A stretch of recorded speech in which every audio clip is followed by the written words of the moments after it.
Yes, big up people. Welcome back to welcome back to Chelsea Perspective. Welcome back to another transfer watch slash match preview on Chelsea Perspective. And today we'll be previewing the match that will be played tomorrow between the Chelsea Football Club and Premier League rivals. I'm still a bit Silby here. Silby, Brighton, but we'll have fun. I think by the time I sip this coffee 3 times, I'll be well awake. But more importantly, I appreciate you all finding the time to join the show. Thank you. As always, we keep growing and soon we'll hit 15,000 subscribers. I strongly do believe that. So sit back, relax. Let's get into the show. We'll also talk about some one or two transfer items. And so sit back, relax, and let's get into the show.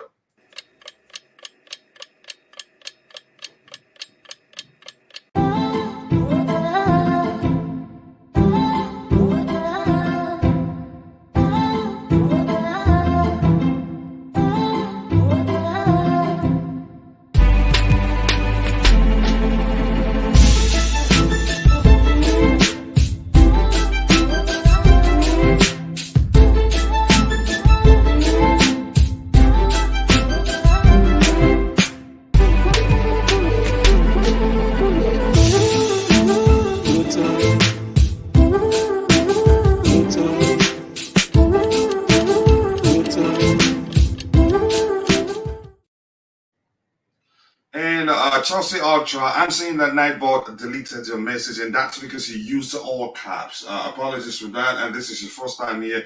As you're saying, just don't use that many caps. Only the first letters of each word that can be caps, but if you use all caps for each word, it will delete your message. Or if you use more than 3 emojis, and Nightbot is a machine, it's not a human being, so you don't feel like somebody in the chat is just hating on you. Glenn 10, I appreciate you joining, bro. But before we start, I have to ask this question. I hope you're all eating blue, sleeping blue, waking up blue, and overall living the blue life. As for me, that's what I do. I am either early or late. Big up Coach and Chat. I think you were early today. The first time, actually, I'm seeing you early. But by the way, keep dropping the likes on the chat, people. We already have 34 likes. And you people are absolute legend for that. And for those of you that are watching, but for one reason or the other, not able to participate in the chat, just know that we appreciate you. You provide great value. And even though you're not participating, you watching alone does go a long way. So we say thank you to you. But if you can do us one more favor, just take a second, drop a like on the stream. The likes do go a long way, even if you don't subscribe. But later on, if you like what you're seeing or what you're watching, you can subscribe. We do appreciate that too. So thank you once more. Let's see. Big up to you too, Brianni Yahayu, aka 343 Dilemma, aka FFL FC, aka Contender FC, and now Jackson FC. I appreciate you so much, brother. Big up. Thank you, Chelsea Michi Boy. Thank you for joining. I appreciate you. Big up to you too, brother.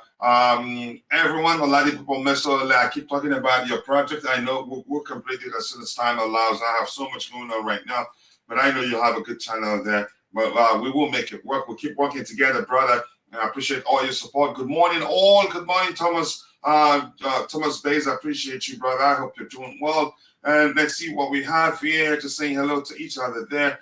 Big up to you too, Phil Sips. Thank you for joining today. Big up Jackson, a lot of people. And Thomas, big up to all of you. Walking, but you try to tune in. I appreciate that. I appreciate the dedication to our community. National holiday here. Oh, in Belgium. Correct me if I'm wrong. But enjoy your holiday, Glenn. I appreciate you joining. Only day I get off is Xmas. Wow. And I understand it is like that for people because bills don't pay themselves. True Blue Clay says a big up everyone up to Chelsea indeed. We hope for a good result tomorrow, a win, but I'll take a draw. It's an improvement because I'm sure we all know Brighton will be a much tougher test than Wrexham, if that makes sense. Yep. Let's see. Only because work is closed. Okay. Big up all the chatties, and that's Chelsea Mitchell Boy once more again. Okay, let's see. I'm going to read your message at Chelsea Ultra, and the reason it was deleted is because you're using all caps. It's not pleasant in the eyes of for a lot of people. I know some people don't mind, but I myself, I mind. But by the way, again, it was a machine that deleted your message, not anybody in the chat.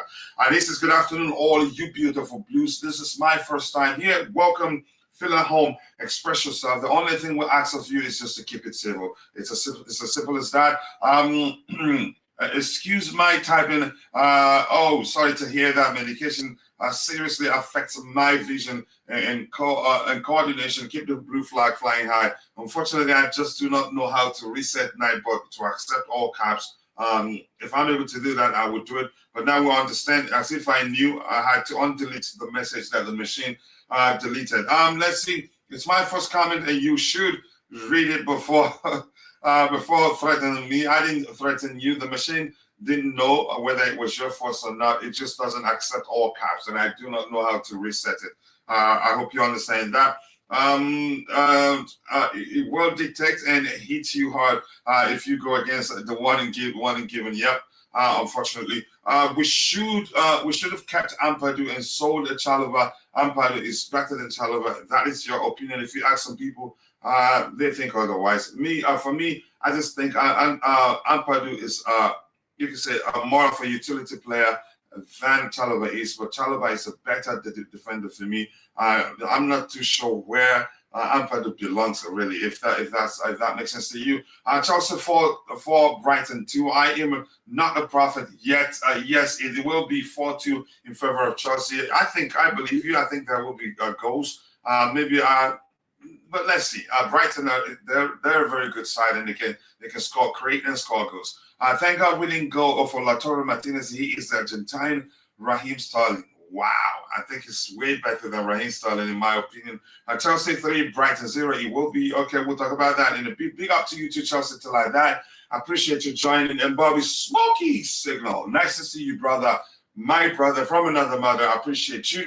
He says, smash the like button, people. Subscribe and support the channel. I think I sound a bit better right now that the coffee has is again starting to you can say take effect. And yeah, so but Bobby, more importantly, nice to see you. We hope that you're getting better and better every day. But more importantly, we're happy that you told us the other day that you're now out of the hospital. Love to everyone in the chat. Much love to you too, brother. You know how much we love you here. Going to join on the panel, coach, for as long as I can. Yep. Hopefully, my wife will agree to take the boy to kindergarten. I'll be all right. If not, we may have to take a few minutes to go do that myself. But I think she can, but only if she feels like. Let's see what we have here, and that is Davik. Is that Kibohi? Good afternoon, Team Chelsea. Good afternoon to you too. All is well here in Kenya. I love my again East African brother. I appreciate seeing you in the chat. And True Blue Clay says, happy that Santos has his work permit approved. Excited to see how he gets along, and if he stays in the first team, he has a big chance now. So we're not going to be concerned whether if we decide to keep him, that he's not going to get a work permit. So that one put aside. Is brother leaving? I'm not too sure. I'm seeing some rumors, but I don't know whether to believe it. I didn't take the rumors as seriously that I did not even take my time to read the report, if that makes sense. And don't worry, guys, we're working on Jersey. We're working on other brothers to be able to host the shows whenever I'm not here. Members only show will kick up soon, and you'll be sure you'll be tired of the number of content that will be coming for the members only show. And for you all, again, the regular members, you're equally important. Lots of content are planned for you. And Vic, nice to see you, brother. Big up. It's been a minute. I hope you're doing well. True Blue Clay says, I saw a tweet that Broya will stay and fight for his place, even though there's interest from West Ham. That interest in question may well be just absolute nonsense. We just do not know. Santos is good, but Charlie Webster is better, though. Your opinion, and in my opinion, I don't have opinion with regards to which of the two players is good. That's just me. Shout out from Zimbabwe. Nice to see you. Rafael Nhandu, I appreciate you joining. Do we have any alternative if Caicedo, if we fail to sign Caicedo? I'm guessing that's the question you're trying to ask. I do not know, but be rest assured, a club the size of Chelsea, you can say, or an entity the size of Chelsea will always have plan A, B, C, D, even to E, if you ask me. And I think we'll still get the Caicedo deal over the line for a multitude of reasons. But we'll talk more of that in a bit. Talks on Judge Benson, all his videos are clickbait. No, it's not my business. How anybody chooses again to brand his or her channel. Honestly, okay, let's not do that. I think he's a good content creator overall. I'm not sure how. Again, I don't follow him that much to say, okay, this is how I think he brands his channel. Let me see what we have here. I have to type with caps because of my medication. It affects my vision and coordination. Okay, no problem. If you want to do that, if I look to the right hand side, the window on the right hand side, I see that it's deleted, then I will undelete it. But if I'm looking straight like this, I will not see when the bot deletes it. And I'm unfortunately, as I've explained, I just cannot. I figure out again. I haven't taken the time to try to find out how to stop it from deleting all caps. But yeah, let's go ahead. If I see it, I won't delete it. More importantly, Santiago Muno, nice to see you, brother. I hope you're doing well. Bobby, good morning to you. Anything you want to say before we get into addressing the items one by one? Big up, Coach. I've just joined you, so I've missed a lot of what you were saying. All I will say is, boy, you have a lot of Chelsea trolls following you, Coach. I've been trying to knock them out left, right, and centre all over Twitter, but it's all good. It comes with the territory. We appreciate you. We love you. We know what you do, and love you too, brother. And yeah, you're a top man. But yeah, I guess we're talking about tomorrow. Yeah. Yeah, well, let's start with some items. We have, I think, one transfer item, which is just what's his name, Moises Caicedo. But we get to that. Let's start with this one. It's just a lot of people. You can say what about Moises Caicedo? That he's put in a transfer request. Sorry. That he's put in a transfer request. Yeah, so we'll get to that. I think that's the third item. We don't have too many transfers. I think only Moises Caicedo probably. I want us to knock out some items. This is saying Chelsea co-owners Behad Igbali and Jose Felicio were in attendance and shared an embrace with Mauricio Pochettino after the match. Hopes are high for next season. But one senior official added, we know after last season, we cannot take anything for granted. And that is good to hear. Again, there are other things that we've seen that show that they are learning from. They've learned from their mistakes, or maybe they're still learning. But this is good to hear. I don't know if you have anything to add to that, or should you just, move beyond that one? For sure. As I've said, all this trolling Chelsea, looking for anything bad to say. Which courageous business person hasn't had to learn? They are learning. People taking issue with them going outside of the dressing room to congratulate players and Pochettino as they went into the dressing room. I mean, what is this? This is just, as I've said, pure trolling. There's somebody I'm so disappointed in. I've deleted my membership with this person. I'm sick of it. I'm out for the trolls now. I'm out to kick back. They did well coming. I mean, who wouldn't? You're owning something. You've invested in somebody. The first time out, they've shown you something.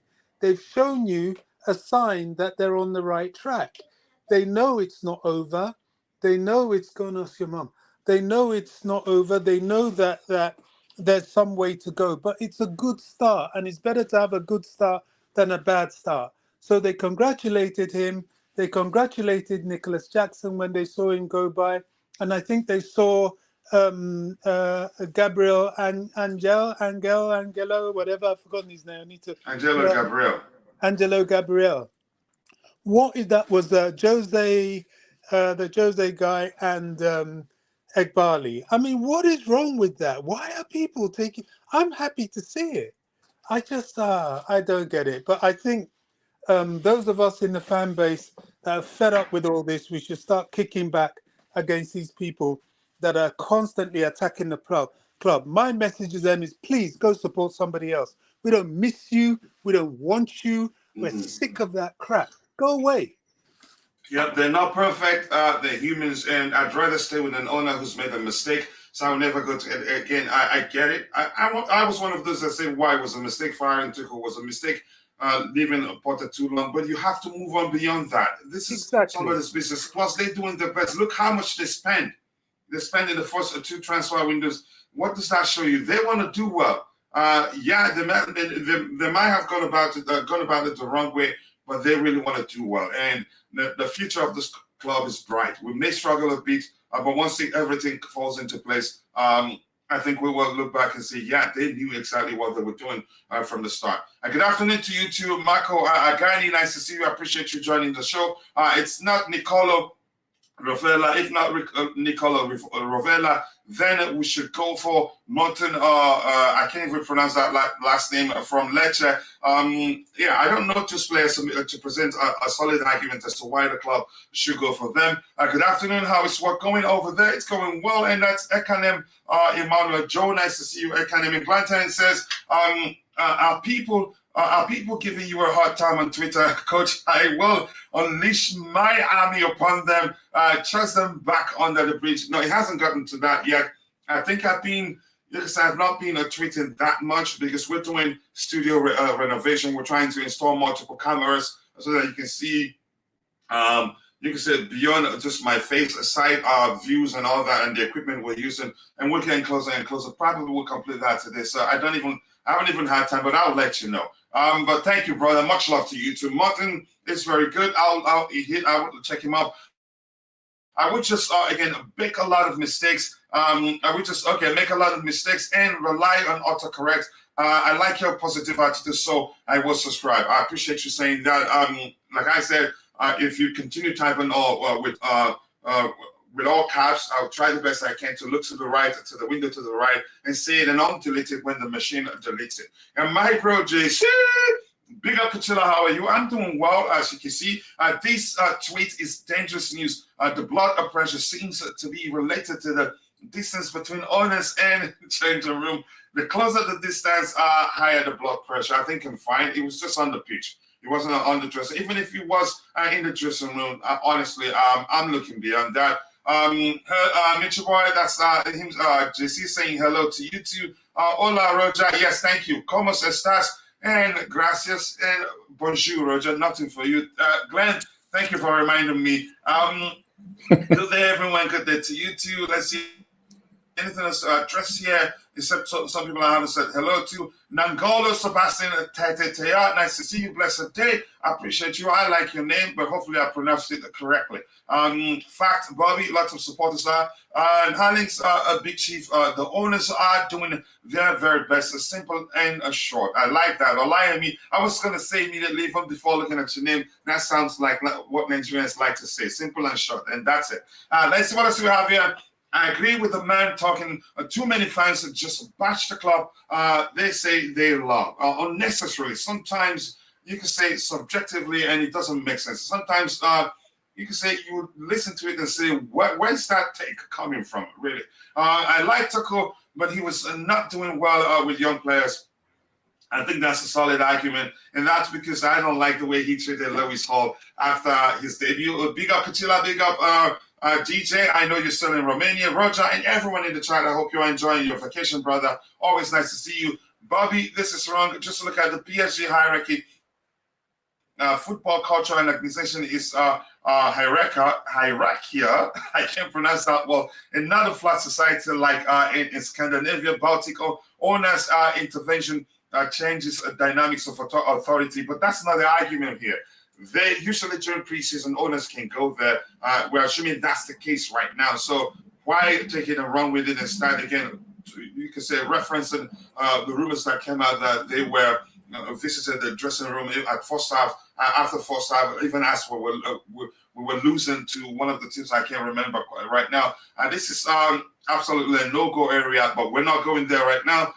They should stay away from Poch. But they should go attend preseason matches and hug him. There's nothing wrong in there. When is the match? Again, I think tomorrow. What time exactly? I can't quite recall. I have to check it out for you. Let's see what else we have here. Please remember to hit the like button and also do subscribe to the channel if you haven't. Would it be T1? Always nice to see you. Every time I see your name, I remember TI. He says, would it be bad if we go into the season with this current midfield? I think not really bad, but it will take time for them to get, you can say, get used to the Premier League. So we need to mix it up a bit with experience too. We will have. Can I address just one one, comment? yeah, go ahead. Just with common sense. You employ somebody said they should stay away from Poch. Okay, you employ somebody and then you avoid them. Does that even make sense? How do you think the person will feel? When they do well, you don't come and congratulate them. When things aren't wrong, you don't go and talk to them. I mean, some people just put things. I don't know. Let me just bite my tongue. Yeah, let's just move on for that, Bobby. Just don't worry about it. We will have a growing pain, but I feel it will pay huge dividends by the end of the year and next year. But do we have the patience? Even the owners, I don't think they have the patience. They want to again see us at least get a European spot in the cup by the time the season ends. My job at Twitter is to deal with bullies. So in case you need my help, let me know. I will deal with them. Let me know if you're available today. Mark Cardozo, Banfordinho. Let me know if you're available. And I think I've added you to the panelist group. The fans who had a problem with a stake, no, I think it's beyond that. We live in, listen, you have to be inclusive.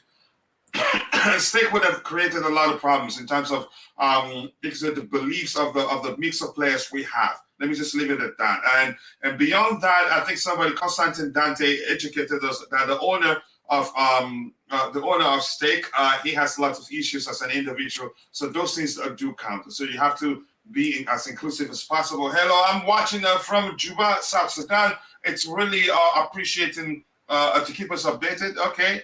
Thank you. I'm glad you appreciate that. I have no problems with analytics and constructive criticism, but some fans are crazy, blind in their agendas.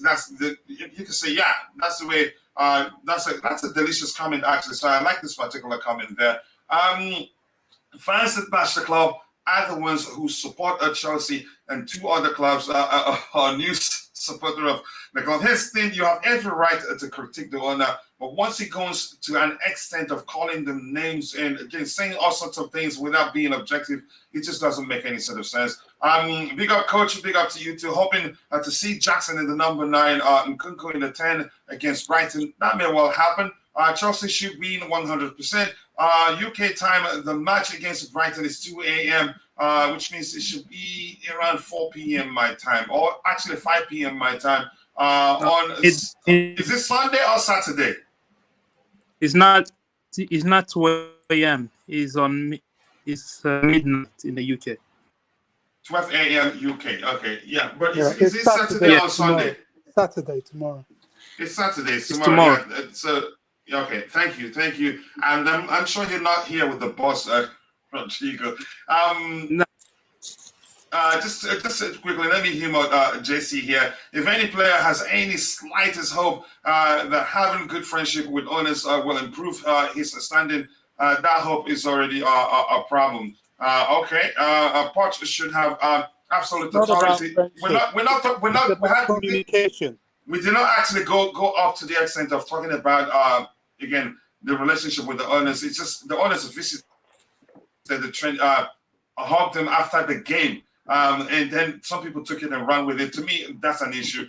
Pleasantries aside, stay away from football matters if you don't know what you're doing. Okay, maybe the end part, but I think they're staying away actually, but they're doing what they should be doing as owners of the club. Martin Zubimendi, I think Zubimendi should be considered, in my opinion. Are we looking at him? I do not know. 2 a.m. in the UK time will be 4 a.m. here in Romania, and maybe Sunday in Romania. Maybe you mix it up, DJ. Peace and blessings of the Charles Mental Affairs doing.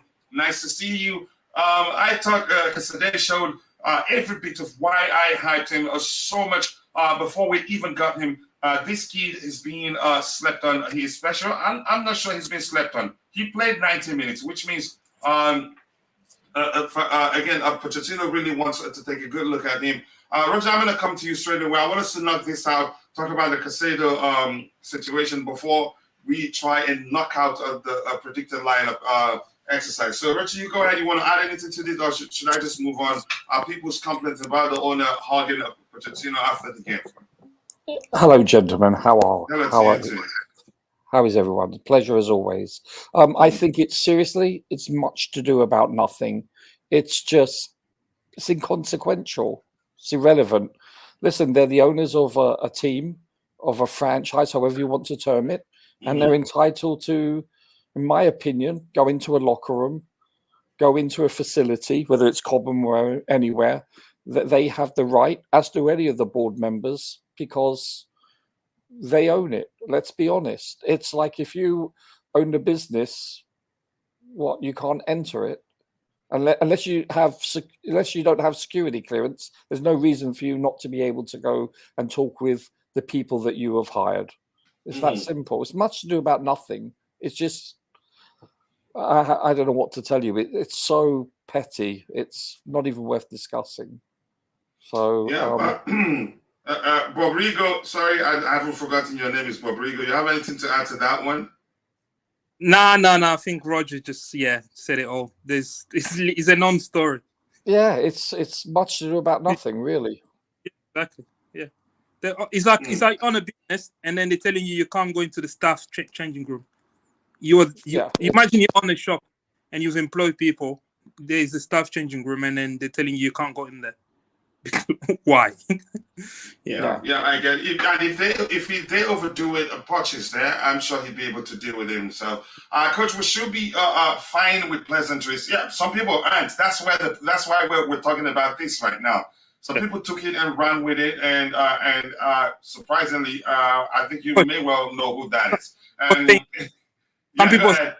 some people think Todd Bowley and Egbali sit there when Poch is giving tactics, and then they tell him, Poch, no, you need to play this formation. You need to try this. And he's still on the job. No, we know it's a lie. We shouldn't even. Yeah. Maybe they told him to play 4-4-5. Maybe. Casadei has my some favorite beautiful formation. step over. Sorry. My favorite formation. Yeah. I think the only people, if I take a guess here, the only people Poch has sort of like footballing and tactical talk, if you want to, will probably Paul Stanley and Lawrence Stewart. Probably. Like if they sit in the sitting on also. I feel like this is the direction of the team. And that is if they're talking about the player we want to sign. Exactly. That the formation structure might or tactics might come into play. And keyword you mentioned there is if he wants. Yeah, exactly. Yeah. A key phrase, so to speak. He doesn't have to. But I appreciate you saying that. Let's just knock out this and start addressing the item. Because today has some beautiful step overs. I have to say for his height, I think he's for his size maybe. I think usually players that are that big usually. Not too many of them is that technically gifted as him. Sunday morning, okay, on your where you are. Big up everyone, Martin. Always nice to see you. If I am the owner of a business, of course, I have the right to mop floors if I want to. But do I need to do that? If it creates a problem for others, not necessarily. But like I said, we actually didn't go that far. You took us that far. When I say I slept on, I mean all the talks seems to be about Santos. But for me, because today is already looking a complete player at his age. I agree with you. And fully generational talent. He really has it all. He just needs games. They all do. They need to play again as often as possible to become more polished. Nizar with the nothing about Berger. I know you don't like him. I don't care in preseason. I don't need them in the dressing room during the season. They're not going to do that. I think people just made stuff up. If things are going bad, the Poch will tell them. No need for the owners. As simple as that. And again, I only pay attention to factual information on Twitter. These Twitter guys don't realize how negative they are being online, reacting to every little thing because they want likes. F90, nice to see you. Keep dropping the likes on the stream, people. Your name is hilarious. It sounds like something. Salute Mishi, all caps when you spell the name. Okay, thank you. Let's keep it going. Chelsea still needs a goalkeeper, defender, 2 defenders. Okay, midfielders, a striker. Otherwise, I see a bad season. And Giovanni, let's see what the club does. I'm not giving up yet. I think the transfer window is still a long way to go. And Thomas Bays, I am going to enjoy this season and will enjoy our team grow and become better. There will be frustrating moments, but the corner has been turned. Thomas Bays, I appreciate you saying that. I think the future is bright. Coach, here's an example. I can make jokes and banter in chat and when and we all have fun. But if I come to the panel and do the same banter jokes and live streams, that would be a little different. Should we try? No, I agree. It would be a little different, but I don't think we're just taking it beyond. We're just saying those that are again people are taking his visit again, his hug or his conversation or him visiting the ground and hugging Pochettino. They're taking it out of context, and I don't think they should. Coach, sorry? you know what else? In America, a lot of owners visit the locker room. They visit with the players. They seem to have more of a rapport with their players. We actually shouldn't be talking about locker room here, but I think no. I'm just saying. But go ahead. Yeah, Coach. I'm just saying generally, it's accepted more in the States, I think, than possibly in Europe or at least England. I think it's a cultural thing, and I remember when Jerry Jones started to do that in the 80s and 90s when he bought the Dallas Cowboys. There was a little bit of, because he would bring in like one of the crown princes of Saudi Arabia, and there was a bit of friction there. But it's not just that team. There's loads of other teams like the Denver Broncos. The owners would visit, etc. So I think it's more of a cultural thing in the States. Mm-hmm. Right, thank you so much. Let's see what else we have here. I nearly got through it, but Roger, in fact, being Roger had to distract me. I doubt Jeff, and I'm just kidding. Jeff Bezos is attending the work floor when packages are delayed. He will call his supervisor and tell him to sort it out. I think the size of the organizations we're talking about differ, and he can actually. How many locations will it be at the same time? There you go. I got you on one there, Glenn. Coach, your fan base is still under influence of PTSD. I understand that.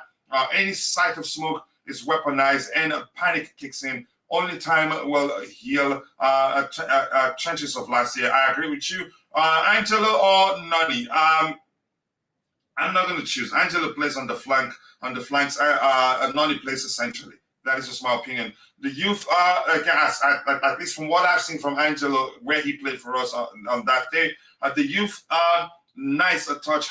However, we need experience or you could say world-class players to complete the spine. I think we'll sign experienced players. How many of them? I do not know. I highly rate Tapsoba as a long-term replacement for Silva. As for Fana, unfortunately, as good as he is, he's just being relied on with injuries. And I'm going to come back to fight Bobby. He was one of those that told us his injuries wouldn't be an issue. He's still young. I hope that's still the case. Ask this guy, when was the last time the Cowboys last won Super Bowl? I'm not getting into that. A better season ahead with Chris and Nkunku and the rest. So let's move on. Let's see the next item we have lined up. We'll not come out. We have a lineup exercise, building exercise to go through here. Keep dropping the likes on the stream, people. The likes do go a long way. Let's see.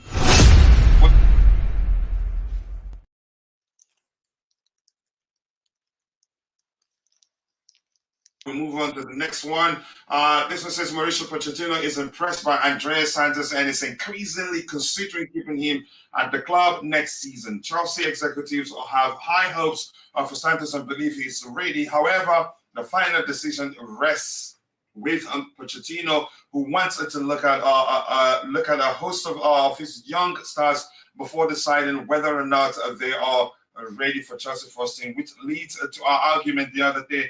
That's probably when we'll decide, okay, what sort of midfielders we're looking at in the market, just like Fabrizio Romano had reported. Bobrigo, your thoughts, do you think it's good enough from what you've seen? I know we've argued before. I think especially Bobby said something to the effect of him being the unknown until we see him play in the Premier League.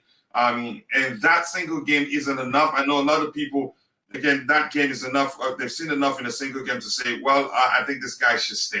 I think he's a good player, but it's not up to me to decide. I think it's just up to Mauricio Pochettino. But your thoughts, Rodrigo, do you think he's good enough from what you've seen? And overall, you think he'd make it in the Premier League? Yeah, with Santos, actually, I was one of the few people that stayed up to watch what's the American one? Copa America, the under-20 Copa America. I watched the one he emerged the MVP. He was the top scorer too.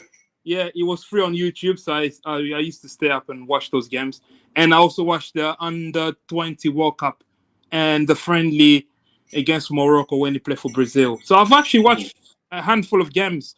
And one thing I'm really impressed with is he tends to do the basic, like the simple things. He does the simple things. He does it like to a really good standard. And I like players like that, especially in a position where I'd like to see him play. I like to see him play as a DM, and he takes care of the ball very, very. Do you think he can fulfill the DM role? Oh yes, 100%. Oh, his best attribute are defensive attribute. If you look, he's off the ball. He's aggressive. He's a willing worker. And you saw in I think it was in the second half where he crunched that Wrexham guy when he went in the tackle. So he's a sort of player, and he has very good energy level as well. He's very, very energetic. Obviously in the under-20, because he was obviously his quality was above everyone else, so that's why he was tend to do a lot more. So it was box to box. He was in the opposition box. He was defending in his own box. But obviously at Chelsea, where the quality is higher, I think he can fulfill that DM role. I never thought about that. If you had to keep only one of him and Casadei, which of them would you keep? I like Casadei, but I'll keep Andre Santos. If you give me that, the option is only to keep one, I'll keep Santos, because I feel like Santos in that. Do you know with Santos, right? When Caicedo, when Brighton signed Caicedo, they signed him from the Ecuadorian league, and he was 19. No one talks about Caicedo then. And the Ecuadorian league is probably of a lower standard compared to the Brazilian league. And the people that scouted Caicedo are probably the same people that actually signed or scouted Andre Santos. So they've probably seen something. That's why the board or some of the members of the board were really. You're saying you're trusting Santos based on the pedigree of those that signed him. No, not just that. That's one thing. I want to give credit to the scouts, but also at the same time that shows you they don't sign rubbish. They don't sign rubbish. But go ahead. And plus, I've seen him play. I've watched all the games in the Copa America, and I've watched him. He does for me. It's just like when I see him, like he doesn't do flashy things. He's not gonna dribble. He's not gonna do all of that. But what he's gonna do, he's gonna be there. He's gonna intercept the ball. He's gonna go into tackles. He's gonna run for you. He's gonna keep the ball ticking side to side if you need to be. And he can break the line as well. So he's a very, very good midfielder. And I hope we develop him into a top DM. I can see ahead of Casemiro, but obviously I'm not saying he's Casemiro. He's nowhere near Casemiro level, but that's his ceiling. If he carries on the way he's going, trust me, Andre Santos is an unbelievable player.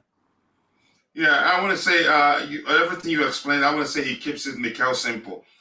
Yes, 100%. Yes, he does that. He's not gonna do flashy things, step overs that or that.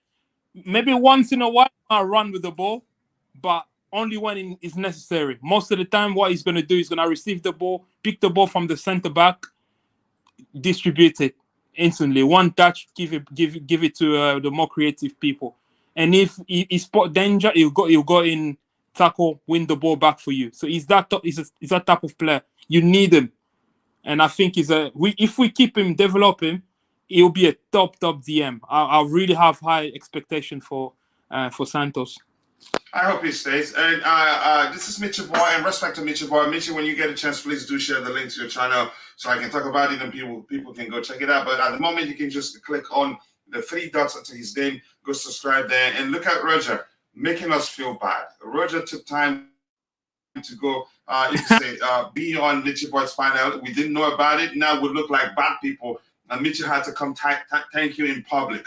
But jokes aside, Roger, that's very nice. A nice touch from you. He says thanks, Roger, for adding a bit of class. To my stream yesterday. Was badly needed. So, Roger, thank you so much. We appreciate that. We're a community. We grow together. Coach, can I ask Roger? Roger, are you Pochettino lawyer? Please don't be Pochettino lawyer.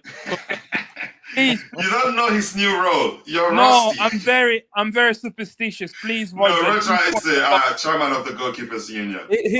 Here's the deal.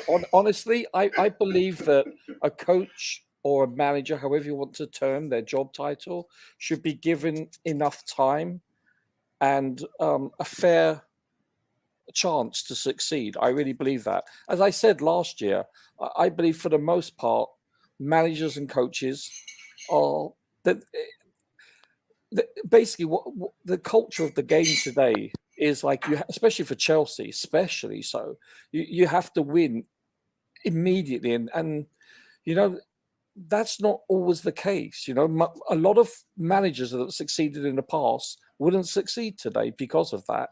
You need time, and I'll say that for anybody.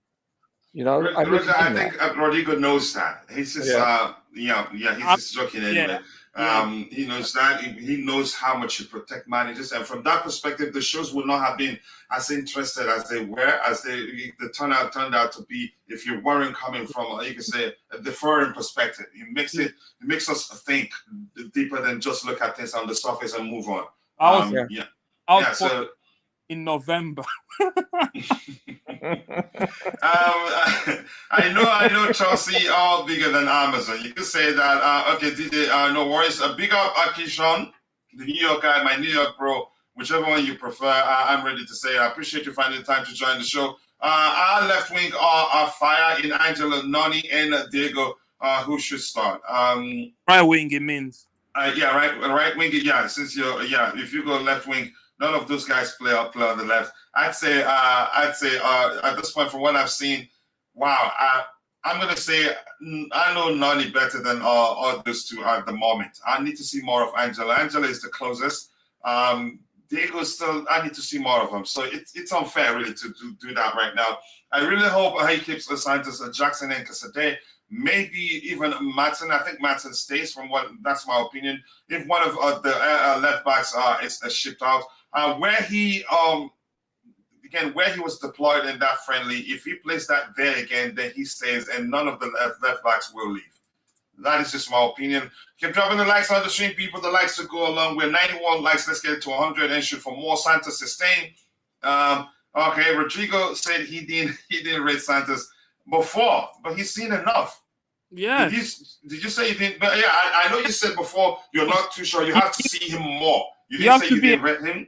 You have to be an idiot not to change your opinion when you present it with facts. Come on. Ouch. But I get your opinion. Then you weren't too sure. You needed to see him even more. And I think you've seen him enough to know how good he is. Even Gabriel was throwing up pitch balls and a slice in defense. Let us see how these young guns perform against tougher games upcoming. If the level remains impressive, man, keep them all. It will be difficult for all of them to stay. At least that's what I think. But let's see. This is reminding me of the Jose Mourinho era. You didn't care who started because you knew Chelsea would win regardless. Wow, that's how much you like these kids. Or you think this is just the exact opposite of the Jose Mourinho era. I'm not too sure. Angela also looked impressive on the day on that day. He's what Manchester United were hoping from Anthony. Anthony is way too one-dimensional for me. Brighton will be a test for the youngsters. Wrexham B team is no different from my Sunday squad. But even at that, beyond that, you can see how well organized we were on the day. I get it; it's still a bit disjointed, kinda, but with time that will improve. Last year's preseason, the 11 we had last year during that last year's preseason, I don't think they beat Wrexham too. Even if Wrexham came with their third 11, that is just my opinion. I was highly impressed with not just the pace and power of Jackson, but his agility and vision too. Yeah, I like it that he's not selfish. I like strikers that are not selfish. That will always like to like to create a space for his teammates, but Jackson showed that he's not selfish. The legend John Mikel shut the shop. Do we have a successor? No, he applies himself differently. Mikel was brilliant at attacking midfield for Nigeria, but Mourinho unleashed the lockdown on again opponents with Mikel. He hated that, but he's again was such a team player. He had to do it. Katula, next 16 hours are so crucial. I hope it's not going to be an emotional roller coaster with a hard landing. We have better opponents. The next game. It is very good to come back with new squad to overcome last year's suffering. I agree. We've suffered enough, and that is let me just call you Geshu. Gezu Getachu. I hope you're doing well. I appreciate you finding the time to join the show. Enjoy yourself. Just keep it civil and keep dropping the likes on the stream, people. 6 more likes to get it to 100. And here you go. We have Michi Boy's YouTube channel there. Please go and subscribe. Let's help him get to 1,000 as soon as possible.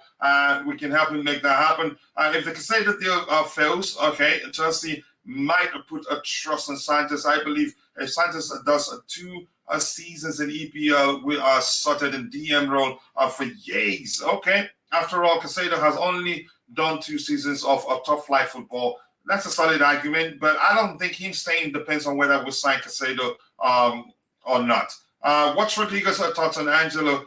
Should we keep him or loan him? Okay, Rodrigo, you have a question. Go ahead, shoot for it before we move on. DJ Sav, give me at least still the Newcastle game. I need to see more. What I saw the other night is what I saw from the comps and what I saw from the other night. He's a very good player. Very, very good player. Yeah, and for me, I'll leave it at promising. But go ahead. Promising, exactly. And for me, what I like about him is intelligence. He's not, some players, they use their physical attributes like pace or strength. No, he uses his brain. Like, he's very intelligent.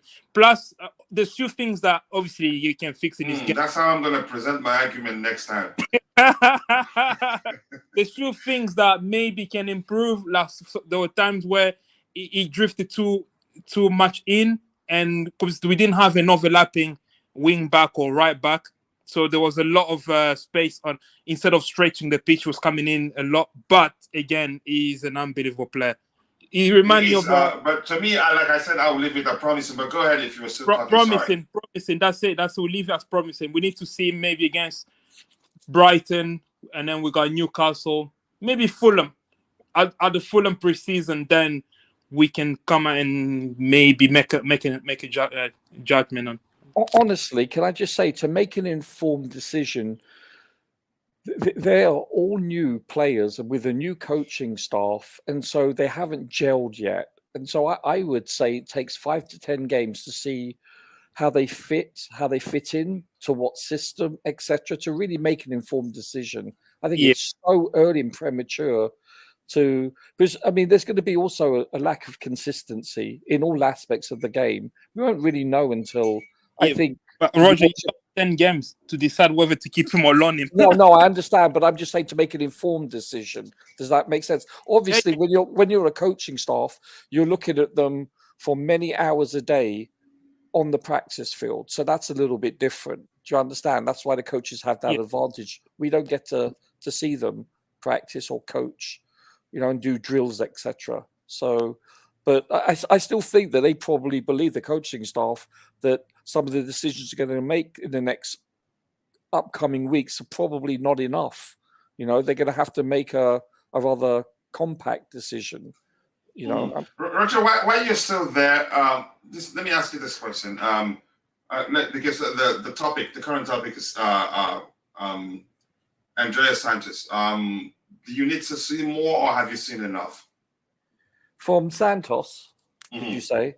I would like to see, honestly, I'd like to see all these new acquisitions for the most part. I really want to see a lot more.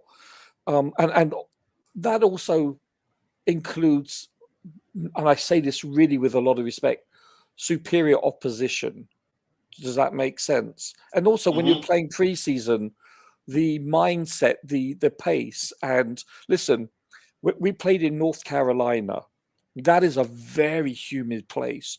We're playing in Philadelphia, Pennsylvania. We're playing in Atlanta, Georgia, in Washington, District of Columbia.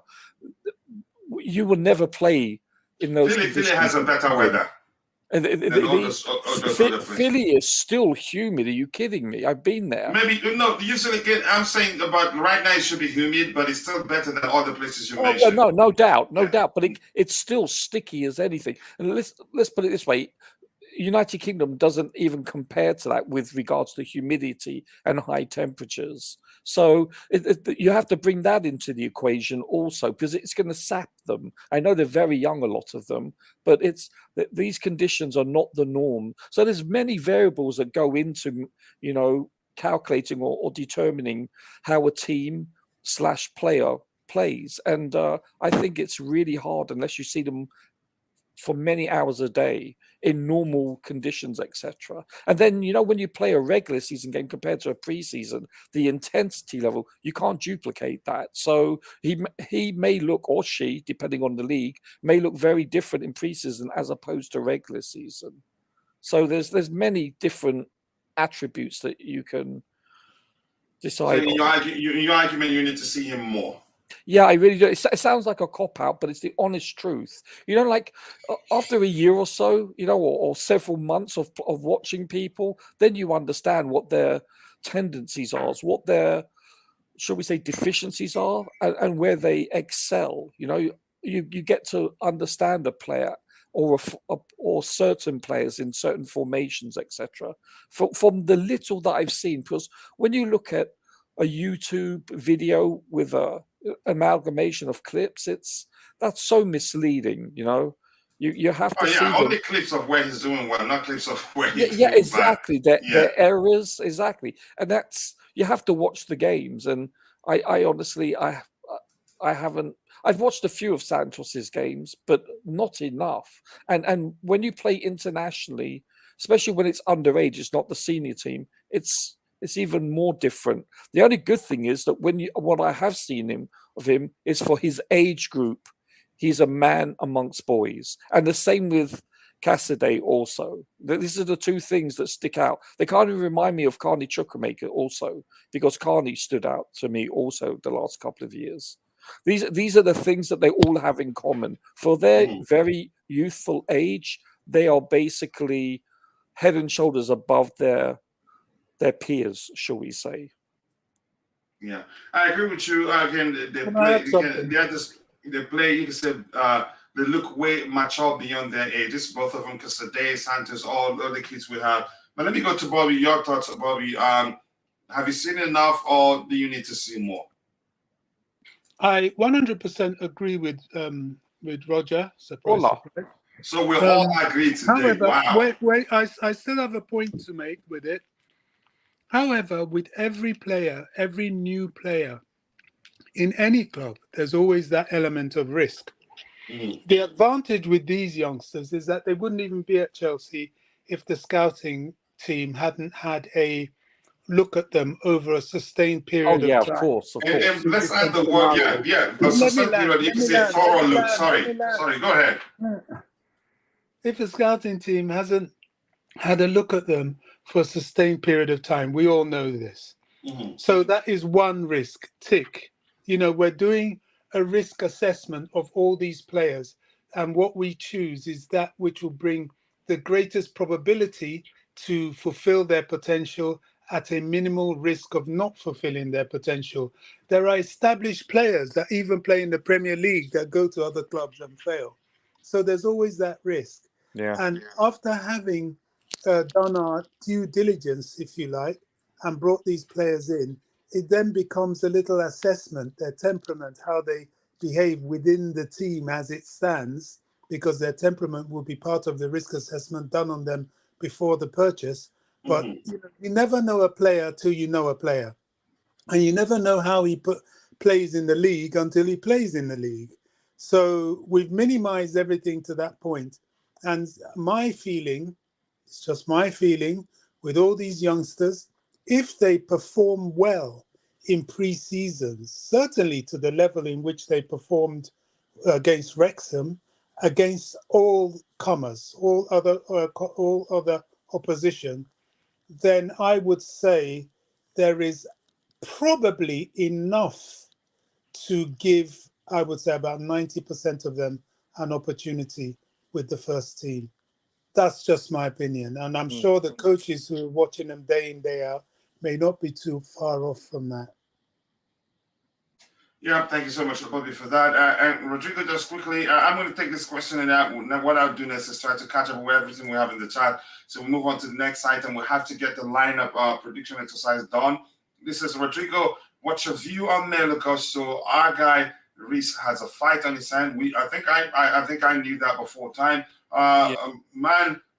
Gusto looked a solid. What's that word? I'm not gonna even try to say it. But Rodrigo, your thoughts. That question is for you, and you can also, if you don't decide, ask a question and direct it to any of the panelists you want. And if we have time, I'll get them to answer it. The most difficult one, please, direct it to Roger. Go ahead, Rodrigo. Yes, please. Yeah. With Malo Gusto, I was impressed as well. Probably one of the, obviously, you say it's only Wrexham. Yeah, fair enough. But he's very good. I like when he inverts, like he goes into the middle. He's a very good player. For the first time, I'm not concerned when Reece is not playing. Yes. Like I think now we need to be careful. We don't have a backup. We have a competition for Reece. This is perfect. I know we have that. We sort of have that on the left. I think on the left. Sorry, was that delicious from me? Very delicious. That was like a Fabregas to Diego Costa assist. That's very nice. Yeah, Malo Gusto is a very good player. I'm even tempted. Yeah, this must sound controversial with shortage of centre backs. I'm tempted if we play a back three, have Reece James as the right centre back, and Malo Gusto as the right wing back. If we need to play a back three, that is some suggestion. Yeah, but anyways, yeah, he's a good player. Yeah, highly rated player. Yeah, thank you, Roger. What do you think? What have you seen enough, or you want to see more? I knew him even before he joined us. To me, it's easy to say he's a good player. Before time, we knew, some of us that followed him again, that knew him before he joined us, know that he'll be a good competition for Reece James. And we don't have a backup; we have a competition. Whoever plays, you'll be fine. But go ahead, Roger. Up to you. Yeah, honestly, I need to see more. But I remember last season when we acquired him, I did a little bit of research. But honestly, I'm a little bit. How shall I put this? I'm not confident that Reece can play an entire season without missing a game or two. So he's probably one of the most important acquisitions we've made in a long time. So I think they did their due diligence because they know that he may get sustained amount of playing time. I really do. So that's why I wouldn't mind Reece playing in midfield to a certain extent, or as a right back or right centre back. I get that. I understand that. I wouldn't mind that too, but if you remember my argument, we don't have the luxury to experiment, or maybe but he's done it before. Readapt in playing in that middle area. Right. No, I get it, but at least he's done it before at a high level. So what's the club again in the Championship? Wasn't Derby? Who was it? It was. No, I think it was Wigan. Oh, Wigan, yeah, maybe. I think it was Wigan. And did he play the entire season in that midfield? I don't know. At least most of it, yeah. Most of it, yeah. Bobby, if you're still there, your opinion, Malo Gusto, what do you think? Have you seen enough, or do you want to see more? You know what? I think Malo Gusto isn't one of those that was brought in to be observed in pre-season much because he played senior football with Lyon, although he's a kid. And he's, we've watched him, we've done our scouting, and, the one game he's played, although he should still perform with the others, but I think the probability of him joining the first team is extremely high. Exactly. Yes, I think I hear everybody that, yes, we can rest easy if with Reece and his injury record. But Malo Gusto can have the odd injury himself. And, this is also why we need Caicedo, because, we have a a competition on the right-hand side, but there are some anomalies that can crop up in the season where you need players that play in other positions to be able to be flexible enough to cover. And that's where people like Caicedo come in, if necessary, Chalobah, but they're not first choice, they're not second choice, but they are the real sort of backup in Safety case net. of any. Yeah, that is assuming their respective positions are covered as well. So as for Malagusto, I was impressed against Wigan. Wrexham. It is Wrexham. Nice to see him against Brighton and the other teams that we're going to face. That will be harder, but he is almost a shoo-in. It's his position to lose if you want to put it that way. Exactly. Yeah. Yes. Then the discussion rather was about measuring his quality. I think we're sure he stays. We can't do otherwise. If he leaves, yeah. But I get your argument, Bobby. We still need to see more to be sure that he's actually really going to compete with Rhys James. But for me, I think he will. That's just my opinion. But Bobby, thank you once again. Rodrigo, what's your view? I think we've addressed that. Let's move on. Big up, Rodrigo. Brazilian League is as physical as the EPL, and Santos are cooked there. He will be absolutely fine in the league. Let's see that happen. I'll take it. I think Casadei needs a loan. I hope Dispos doesn't age well. I like that. Carney is becoming my favorite. He has a solid chance here to fortify that midfield. I think he may well stay, and his comments implies that he's spoken with Mauricio Pochettino. He's promised to help him become better. He's not going to do that if he lives on loan. And he also says he wants to stay and learn, even if it takes 6 months or even more. He's eager to stay. I think all the kids wants to play on the pitch because they know he's good at bringing up young players. But the question is, will he be willing?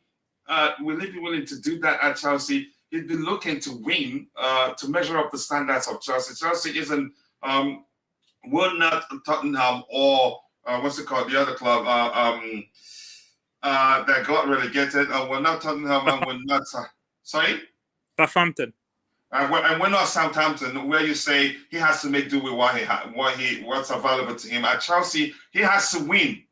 That's the top priority.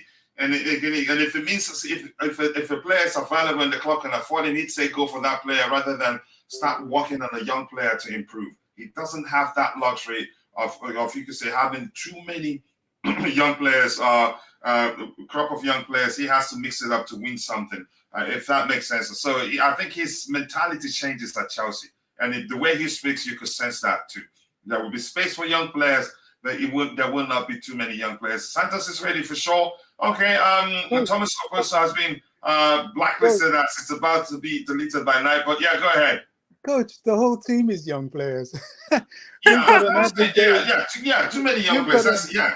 I agree. Not too many, but they're all young. Caicedo is 21, 22. You have to do this to me in the public, Bobby. We've got an average age of about 22, going up to about 23 if you include the likes of Thiago Silva. We are, as it stands, the youngest squad in the Premier League. 19. Average age is 19, right? Yeah, that's right. But if we use the term experience, we have a few experience there. A few experienced players, even though they're young, they've gathered enough experience. Yeah, I mean, Gusto. How old is he? But he's very experienced. Yeah, So, Gusto, Enzo, James, Ben Chilwell, Correa, to name a few. Even Andre and once again Angelo Gabriel. He's played a lot. But go ahead. Yeah. Enzo, World Cup winner. So our youngsters are very experienced, but they certainly are. But usually, some people don't look beyond. They don't look beyond age. They think once you're 19, 20, 21, you're not experienced enough. Yeah, well, even subconsciously, one can be guilty of that too. Sometimes, yes. Yeah, because in most cases, both you could say both are aligned. I don't know, so that's why it's difficult to isolate them sometimes. But thank you, Bobby. Sorry if you were still talking. No, it's good. I interrupted you, so. No, you shamed me in public. No, never shamed. Never shamed. No, just kidding. I know you know I'm kidding. Thomas Post has been deleted. Okay, Constantine Dante. Always nice to see you, brother. Hello to you too. I hope you're doing well. Okay, it's great. And I like that name. Wisdom Wabers. I like the last name because I know the meaning. I appreciate you joining one day. Let's see. He's apologizing. Keep dropping the likes on the stream, people. The likes to go a long way. Wagon. Yep. Thank you so much. Mitchell, you did the tapping on me on that one. On was it Roger or who? The beautiful game. Let me just oblige, even though I don't like you anymore. Coach, I know he's coming at me. You see that? Coach, a chef is not allowed to refer to his own comment as delicious. Stop that, Patton. I am watching you. Okay, I knew you were going to come at me. What's all this delicious? Yeah, lots of good comments there, Constantine. Let's see what else we have here. Confidence is one of the most important of things, and we have new season and new coach. The past is the past, and now they all need to focus. Wow, I like that, but I'm not going to go to the extent of saying it's delicious. Chelsea Ultra with James and Gusto, both being a bit fragile, but also both a top quality. You might see them rotate quite a regular. Okay, to keep them both at their you can say fittest and prolong James's career. I think I agree with you. Rotation will be key. Otherwise, we end up getting one to burn out, and then we have a problem.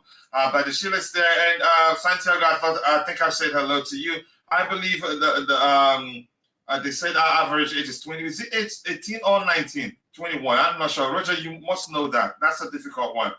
Who are you talking about? Our average age.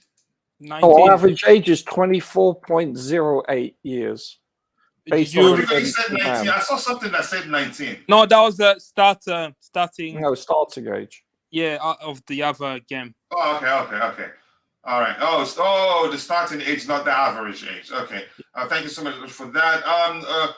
Young experience is one thing, but young experience in the EPL is another. Wow. Now you're going deeper.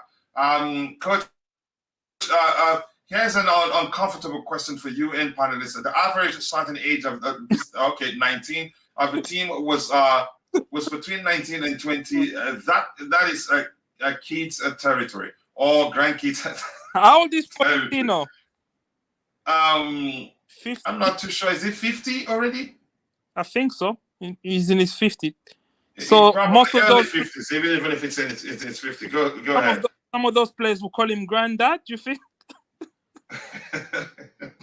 In Africa, I can see some players calling him daddy. Yeah. Out of respect. That's out of respect, really.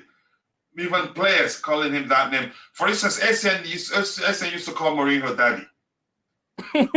Yeah. Yeah. So happy birthday to who? Is this somebody's birthday and I missed it? Please, if that's the case, please do let me know so we can shout the person out. Cesare Casadei, Andre Santos, Angelo Gabriel, Jackson, Malo Gusto, and Ian Maatsen. They are very impressive. So far, they've done well. Promise, Mado, you don't know how good a football tastes until you taste it. So 8 is just a number, though, to an extent. People remember to smash the like button and subscribe to the channel if you haven't. We are at 116 likes already. You people are absolute legends. Fred Peters, I am following you guys. I appreciate you following us. Thank you. Enjoy yourself. Keep it civil. Welcome to the family. I have kids older than our players. Wow. Keep the blue flag flying high. Not a bad thing. It's a good thing. But that's just to show you how young our team is. But let's see what else we have lined up here. Before we get into talking about, the lineup prediction exercise, it says Chelsea continue to weigh up an increased offer of 80 million bid for Moises Caicedo. Conor Gallagher could leave to make room for Caicedo, and the next generation of Chelsea midfielders as Tottenham and West Ham are both interested. Forget the second part. I'm not sure. I don't know. Some. I think it was Matt in the chat that said we shouldn't trust Nizar Salah, but I think we should get this deal over the line. For how much, I do not know. I don't know if I should believe that we're weighing up an increase of 80 million pounds. I don't know, but Rodrigo, you have to talk about it from whatever angle you wish to. 2 items there: Gallagher's future. That's up to you. Address it how you want. Yeah, like I said, I think this deal will happen. We so deep in negotiation. I think Caicedo himself, since he's back from pre-season, that might speed up the. Because if he goes to De Zerbi and say he doesn't really want to stay there, I don't think De Zerbi will even play him, even keep him in a squad. They will try to keep him isolated until the issue is resolved. I think it will be a Chelsea player. Don't want to tempt. Can you go back a bit? You say he comes back is he not back for pre-season? Oh, no, he's already there. So that could speed up because now face to face, you can go to De Zerbi and tell him, like, I don't want to stay here anymore. You guys promised me. Yeah. And I think the one rumors are that he's done that already. He's done that already, yeah. The only person I really blame here is the agent. The agent didn't advise him properly. You don't sign an extension and then rely on a gentleman agreement saying, he should have insisted on that release clause. So right, I'll sign an extension, but put in a release clause. But his agent probably just saw sign-on fee. I think he changed agent. He changed agency, right? So maybe change. I would, because the other agent told me, why would you be an agent and just have a player extend or sign a new contract, no buyout clause, and it was just a verbal, you can say, let me just call it a conversation, not even an agreement. If somebody comes in with something that measures, with an offer that measures Arsenal, our offer that we rejected, something in that region will let you, it just doesn't make sense. I will fire him too. But go ahead. Exactly. So that's the only thing. Maybe he wasn't advised properly. But apart from that, I think we are eventually now the 2 directors are in America. Brighton is in America. Poch is seeing. They're seeing the squad. There's no place to hide. They need to get this deal agreed. With Conor Gallagher, I'm not one of Conor's biggest fan. I'll happily see him go to West Ham or whatever, as long as we get at least, I say, 45 to 50 million pounds for him. But we've again, we need to get players in. I'm not one of those people that want to sell everyone. I want to see some players in before I sanction this. But eventually, if we do get the players that we need to, I don't see any issue selling Gallagher. It's not really that the quality. It doesn't bring any quality in this team, to be honest, apart from running around. Yeah, I agree with you. Roger, how about you? What do you I don't think we can get that much for him. But you have to remember, though, we also you're starting from Gallagher. Yeah, we also need to understand about Gallagher that we can't let all our homegrown players leave. You know, we need a certain amount. So I'm not sure what the tally amount is, but you have to understand that each club is required to keep. Is it a requirement or is an advisory thing? Or you can have up to 8 players. If you don't have it, you just have less of. Or is it like that reduce the number of what do you call it again? Foreign players that you can sign. No, you're supposed to have so many players for homegrown. Now, under 21s, there's a loophole for that, but we are supposed to keep, especially when we're in Europe, it's even more strict, I believe. So we need to understand that there's a happy balance. Regarding, I know he's not the most technical players, but look, he's scored more goals for Palace when he played there than any Chelsea player the last 2 years has. He would have been our leading scorer the last 2 years, where if he's given the opportunity to start. And no disrespect to Palace, but I don't think they're as good as Chelsea. I mean, last year's the exception, but I'm talking about generally speaking. So when you put him in the right position, in the right circumstance, you know, he has proven that he can score. He's clinical, which who else can you say that about? Most of the players last year. Seriously. So you need to understand that at least he's clinical, and he has. And I can't remember how many he assisted. I forget now, but he assisted for quite a few also. So you have to look at that that aspect of his game. Do you understand?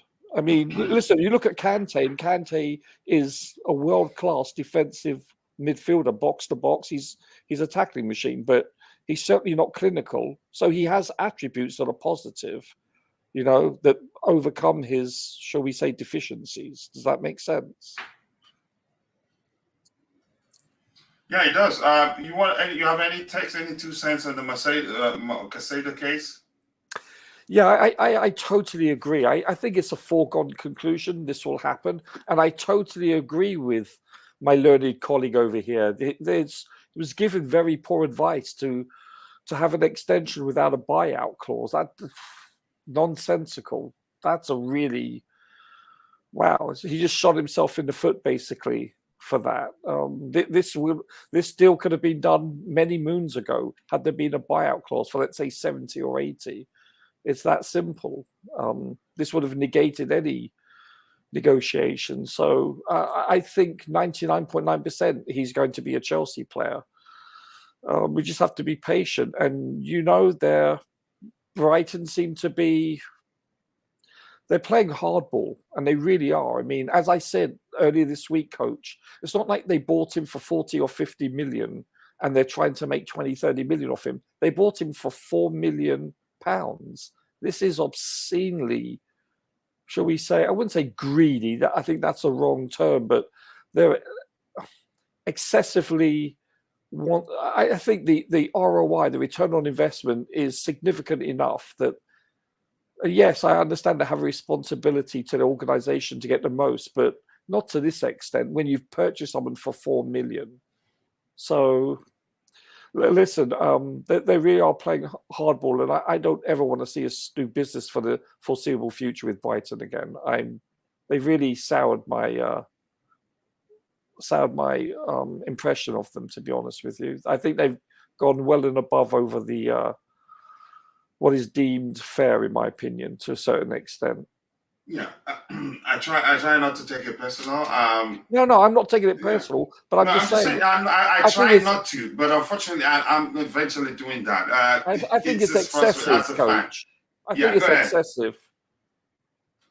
Yeah, I try not. Like I said, I try not to look at it from that side, but I still do. That's why I'm a Chelsea fan.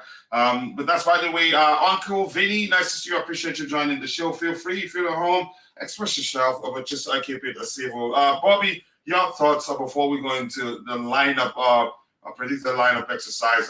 2 items there. Chelsea continue to weigh up an increased offer of 80 million pounds for Moises Caicedo. Second one saying Conor Gallagher could have to make way for Caicedo. I don't think he has to. I don't see him again. If after his heart surgery, beyond that, he's played predominantly on the flanks and not centrally. I don't see him again needing to make way for Caicedo. But that's just my opinion. To make room for Caicedo and the next generation of Chelsea midfielders, as Tottenham and West Ham are both interested in him. 2 items there, Bobby. You go ahead, address it however you wish. Yeah, I mean, I totally agree with Roger again. Where Brighton has lost my respect is that not only have they gone beyond the boundaries of fair trade, but they are being extremely unfair to the player in their greed. It's like somebody, really, really wants something that you have. Let's take it, a pen that you bought for £1. And because they really, really want it, you think, okay, I can sell it for £10. And then suddenly you decide it's 20. And then you look and you saw somebody sold a gold pen for 50. So you say, okay, I'll sell mine for 50, because whether it's gold or plastic. I know this is an exaggeration. It's that sort of situation in terms of trade. In terms of the player, I think being dishonest with a player and trapping people, there's business and there's integrity and ethics. I think they've acted unethically. Yes. They've trapped this child. It's because he's a boy. I don't even blame. Yeah, they've trapped it. Maybe that's delicious, really. Go ahead. Yeah, I don't even blame his advisors per se. He may be, who knows who they are. might be his parents, might be whoever, but they've played a a rather unsavory game. And if it's what they do with these youngsters they bring over from the developing world, then the ethics starts bordering upon this sort of issue of, I wouldn't call it slavery, but there is a exploitation being the word. Yeah. And they wouldn't do that. And discrimination comes in because it wouldn't happen. I'm not talking about race discrimination or anything. I'm just talking about national discrimination. You know, you're exploiting and taking advantage of a underdeveloped country and an underdeveloped person, not person, but somebody coming from an underdeveloped country. And the discrimination comes in that you would never do that. You wouldn't even think of doing that to an English player. Not to mention you wouldn't get away with it, but you wouldn't think of doing that. Why? Because you know that there are all the mechanisms in place for them to protect themselves against you. But then I think there is something there that could be highlighted. I wouldn't go as far as saying reported because I don't know who to, maybe even reported to the FA. Because believe you me, if this was Chelsea, your likes of Gary Neville and your Gallaghers and your Sky Sports News will be talking about loopholes, and they will certainly highlight the exploitation thing. And before you know it, the rules will change. So I think once Chelsea, you see, this is where Chelsea are not really smart and never have been. And clubs like Liverpool, Arsenal, Man United, they're very smart with their media. You know, you use the media here. Once Chelsea, they don't even have to wait to purchase the player. The media machine can get working on this, making the publicity about this because it's wrong, which leads me to the Gallagher issue. Nizar Cancella is not a Chelsea fan. I think he probably is a West Ham if memory serves me right. And he's one of those that is used in the media to peddle things. You know, the media has been almost single-handedly responsible for the buying and selling of many, many players throughout time. You know, this thing they did to Ronaldo tarnished his image with Man United such that he had to leave. You know, they engineer and manipulate a lot of situations. They've been trying this with Gallagher. Yeah, the Chelsea I mean, fans don't like him. I'm trying to believe what you always say, Bobby. The brown envelope thing. Sometimes Yeah. it just seems as if they're paid to influence a situation to Oh, help sometimes drive a narrative, and yeah, people will suck up to it, and boom. Yeah, go ahead. sometimes they most certainly are. And sometimes, you know, they're fans. You know, they're motivated by the clubs they support and motivated by their dislike for other clubs. You know, for example, if I was a journalist, I'm not too sure I would write too many kind things about Arsenal. I don't like them. You know what I mean? So you know, this is the human aspect of it, but then they take it that bit too far, and they can earn money by doing it. Wow, you know, the brown envelopes are flying left, right, and centre. Look, Conor Gallagher is Marmite to some Chelsea fans. Some love him, some hate him. I love the player. I think I think he has huge potential. And for people to say, "Oh, Chelsea want to get rid of uh, um, Gallagher to make way for their future young prospects or whatever," well, that tells me that's a lie because Gallagher is one of the future young prospects. You know, he's not 27, 28. He's what, 22, 23, if that. So he's a young player and part of the future model. He's a final third player who's never really been given that opportunity in the final third for Chelsea because of how last season went, which was his first season. We've had seasoned professionals, much older, much more experienced than him, that have had one bad season and gone on to do better with the next season. One of our legends had two bad seasons when he started, and then, you know, the rest is history. You know, Didier Drogba, when he started, he wasn't excellent. The next season, a little improvement, but wasn't excellent. There was all that talk of diving and things, but I always knew he would come good. And when he came good, well, boy, we don't need to talk any further. So, in my humble opinion, I think Gallagher needs to be given a chance under Pochettino. There's more to come for that boy. He showed it in the preseason game we've had so far. Now, people were criticizing, oh, Gallagher didn't do this. Well, he set up a few passes and he scored a goal after only playing part of the second half. I mean, we got to give people a chance sometimes. And I I think think he's he one stays. player that From what I've deserves it. seen, I think he stays. That's not me saying he's the best player or the worst player at Chelsea. I just think he stays. I think there's a good player in him. Is he there Yeah. yet? He's not. And during that preseason game, he looked more composed than usual.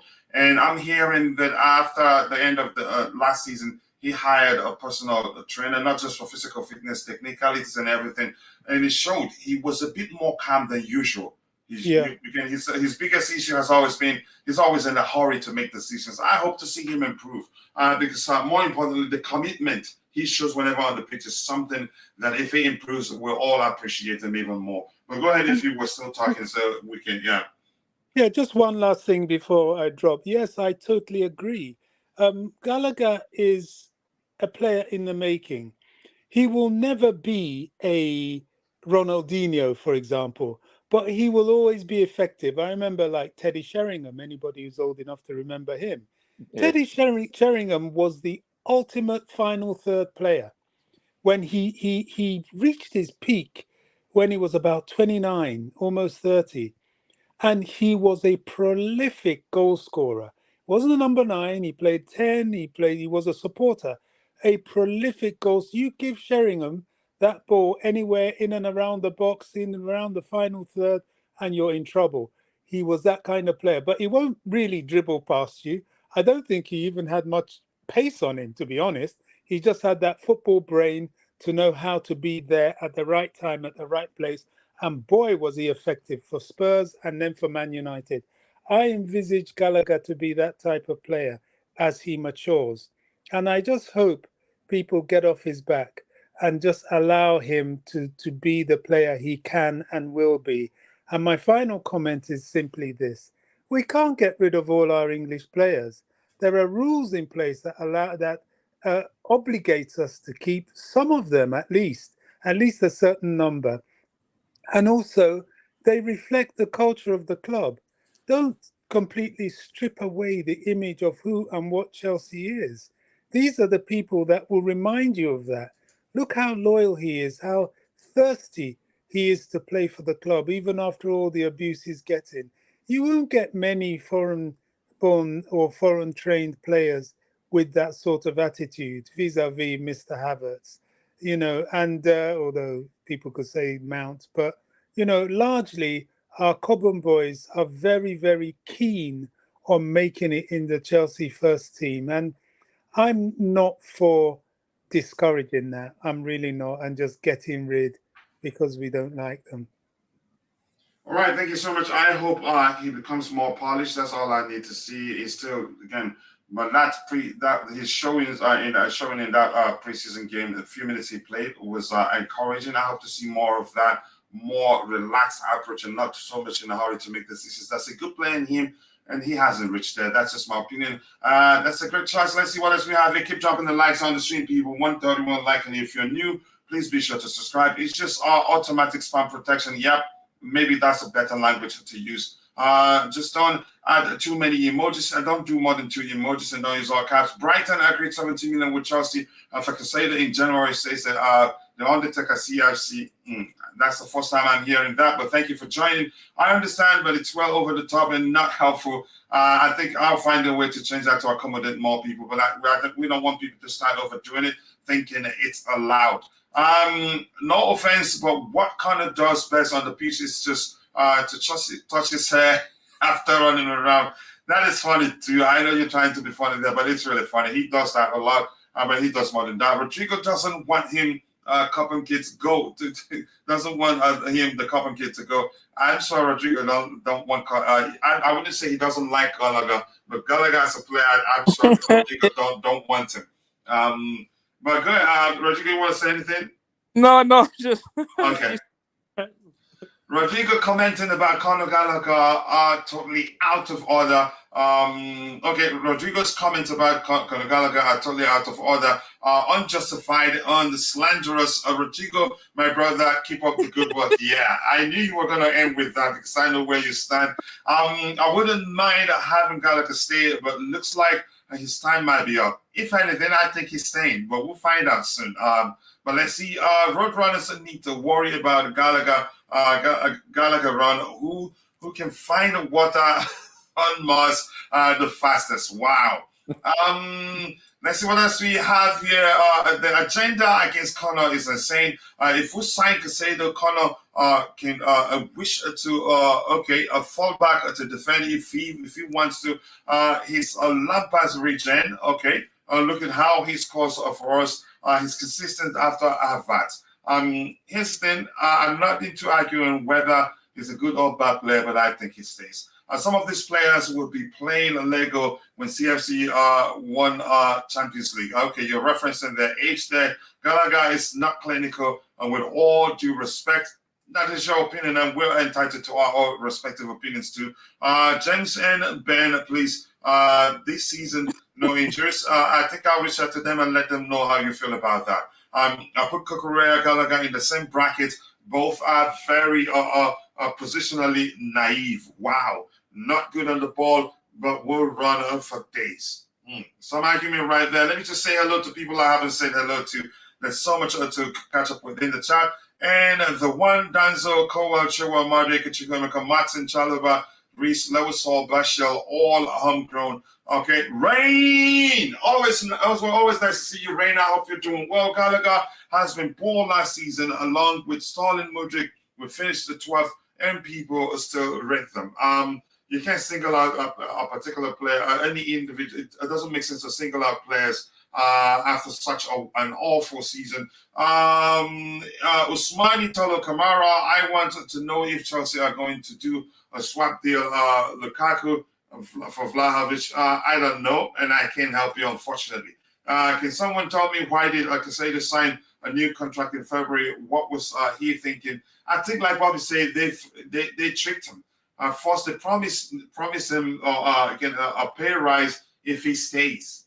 And coach, yeah, go ahead.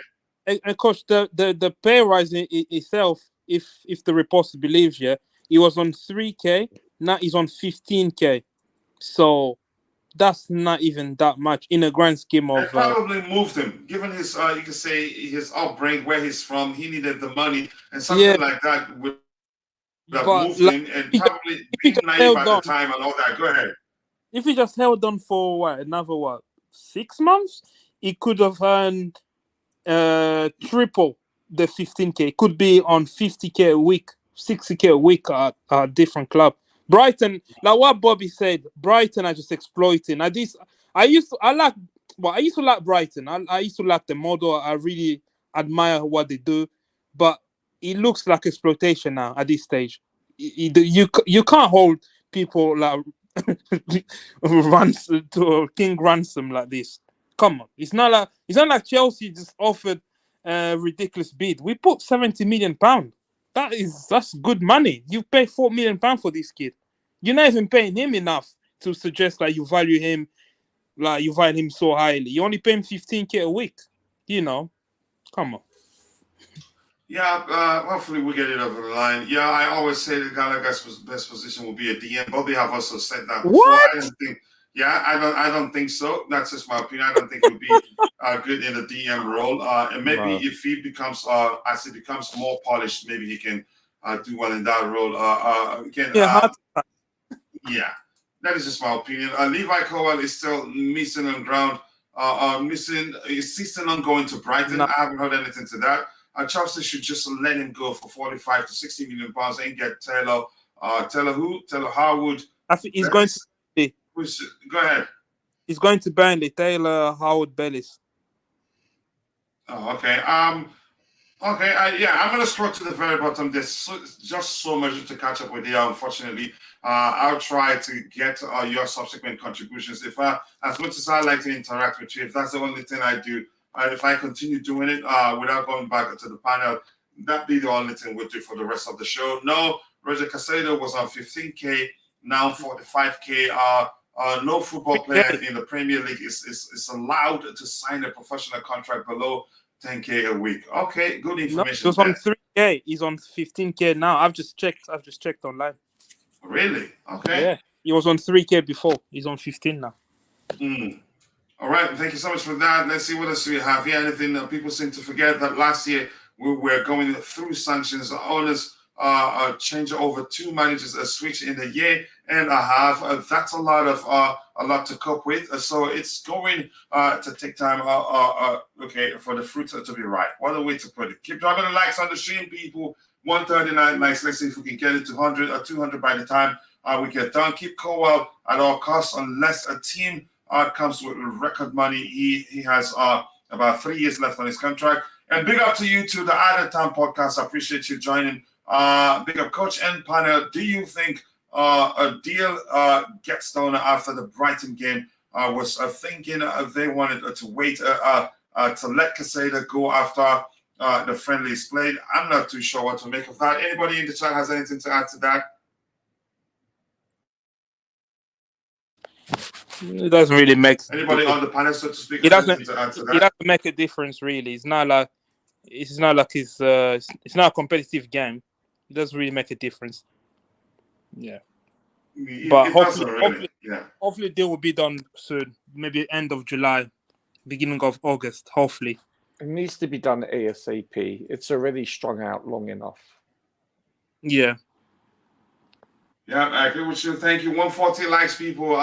You people are absolute legends. I appreciate that. And if you haven't, go check out the Added Time podcast. He streams whenever time allows. Be sure to subscribe. Click the 3 dots to his name. Go check out his channel. Let's help him get grow. We're all one here. We support one club and we grow as a unit. So we get into the lineup building exercise. Roger, for sure. Let's start with you, Rodrigo. For sure, it will most definitely be a 4-2-3-1 structure. Maybe he changes this around. He will change it around in the second half. And I think we'll see lots of the more experienced players, like maybe not Rhys James, but I think we'll see Nkunku start. Maybe Silva. Somebody said he's injured. I haven't seen that anywhere that I would say I trust. But the back four for you, Rodrigo. Yeah, or should I start with like left back and that? Yeah. So the left back, I think Ben Chilwell will start. Okay. Yeah. Am I doing every player or we doing one by one? Just the back. Just give me the back four. Then if anybody on the panel has an argument, they will present. Oh, okay. And then left side, centre back would probably be Humphreys. I don't think Colwell will play yet. Maybe second half. Why do you think Colwell won't play? Because he's only just come back. I think Poch will probably. But did he join them? They were still. No, on Monday. Cole will join on Monday. Okay. Yeah, so I don't think he will play. It will maybe. Yeah, it will come in second half and then Chalobah. Okay. All right. Go ahead. Yeah, will be right. Yeah, Chalobah will be the right side of centre back. Yeah. Chalobah. It depends on if Thiago Silva is fit, right? It will be Silva and Chalobah. Silva on the left and Chalobah on the right, but I'm not 100% sure on Thiago Silva's fitness. And then right back, obviously, it would be Malo Gusto. Okay, just give me 1 second. If anything, they would not want to risk injury for Caicedo as they would drop his value. Do you think that? Does anybody on the panel think that would be the case? Yeah, probably not going to play. And he will be telling. If it doesn't start, then that would be a giveaway that they're going to sell him. Go ahead with what you were saying. And plus the report, Ben Jacobs is in America now, and Nicolas Jackson. That's why I probably trust them because they're in America. They're in the same city as Brighton, so they probably heard like rumors that he did because I just seen that the thing that he said. He had a face-to-face talk with Brighton board and the manager. Mm-hmm. So maybe obviously his commitment is not there. And the fact that they don't want him to get injured, so I doubt that he's gonna play this game. They're probably just gonna, how deserved it is. He's probably just gonna banish him from the team. Mm-hmm. Yeah, if anything, that makes sense. I like that one.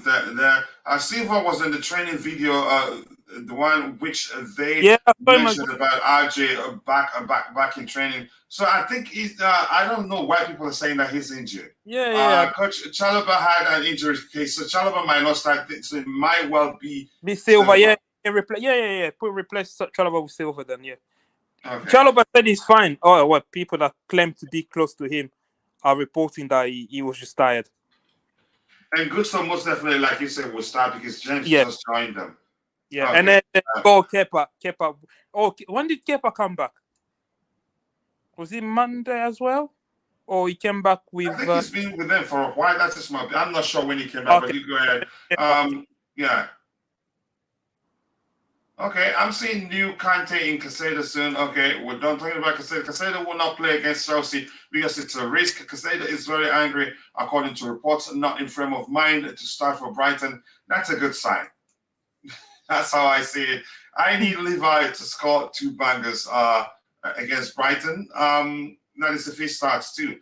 Playing Caicedo wouldn't be a smart business. Yep, it would be a huge risk. Caicedo should not delay on his transfer because it's only he's our first target. But it's not up to him really. Wouldn't Cowell start? I'm not too sure. Let's see if he start like Rodrigo mentioned. He arrived late, so probably might not get the chance to start. Pochettino was going to sub Thiago Silva in a Wrexham game, but he was fit. So they agreed to just let Cucurella come in. So so he starts. Mr. Bobby, if you want Chelsea to play, I'm not going to get into such talk, really.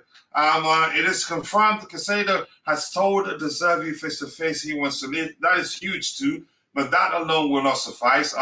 He needs to put in the transfer request if they keep delaying it. He's very angry. They're not honoring his January agreement. Him and his team also feel our bid is fair enough. Yeah. According to what they told him will happen if anybody comes in, any club comes with any fee close to what Arsenal bid during January. I don't mind giving stars to Finland.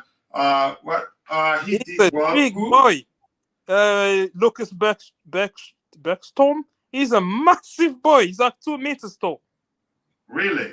Yeah, he's very big. You know the kid that came in the last 15 minutes. Wow. Right. Roger, your thoughts. The back line, do you agree? Oh, the Kepa. Okay. You think Kepa starts today? Yeah. That was a Freudian slip there, Rodrigo. You didn't believe he was going to say Kepa, right? No, the fact that he actually even forgot the position.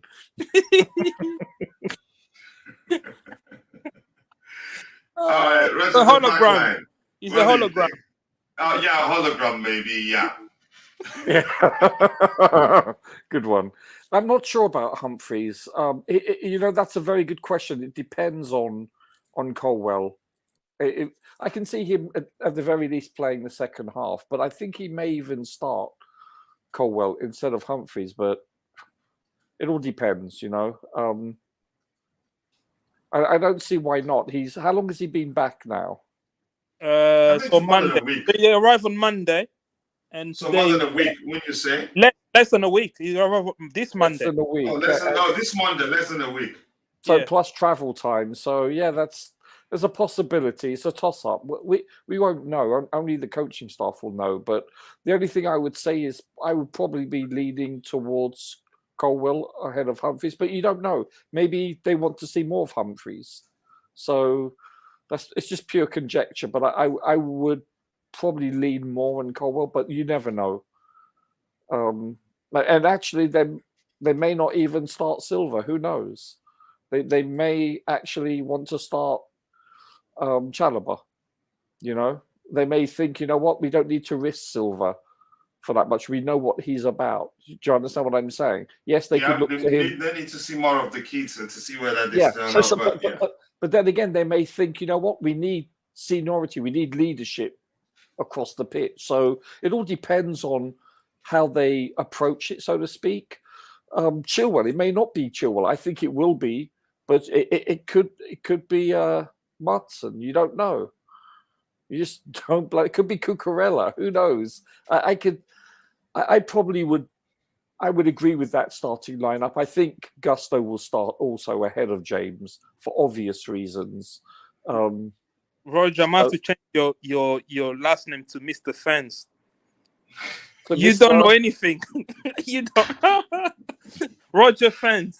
Ouch, Roger, that's gonna hurt. I didn't get it. I'm sorry, I lost you. Because you're on a fence. You don't know. You don't. Oh no. I'm just saying though, because one doesn't know. It all depends. As I said, that lineup, the only thing I would probably hedge against would be Humphreys, but no, I wouldn't be surprised. It's not so much so don't know, but let's be honest here. It's a guessing game.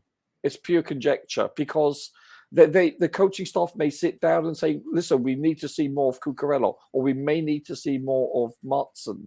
We already have enough tape on Chilwell, or they may approach it that let's put out closest to what we perceive to be our starting back lineup or starting 11, whatever.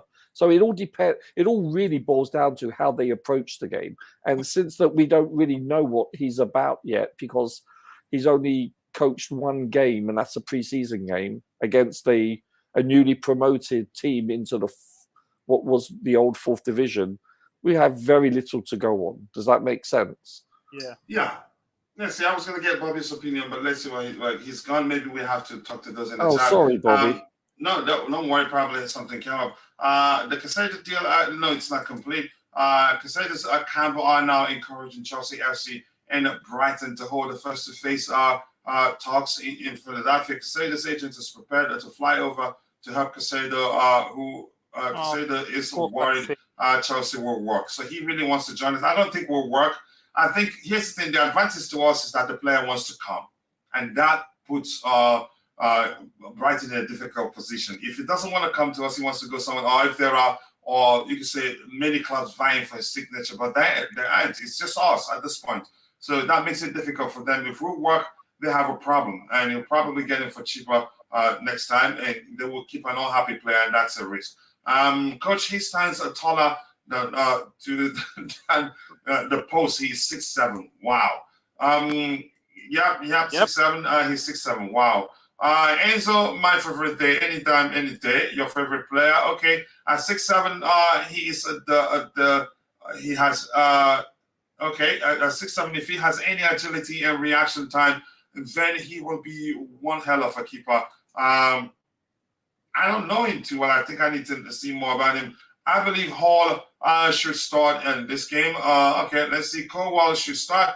What is the time for the match between Chelsea and Brighton? It depends on where you are. Mado sounds like you're in Nigeria. Should be 12 a.m. Niger time. Silva doesn't need to start these games. Look at all the options, all the other options more. But it depends on how important the manager sees this match. That if it were for me, I'll start the strongest 11 to not lose to them.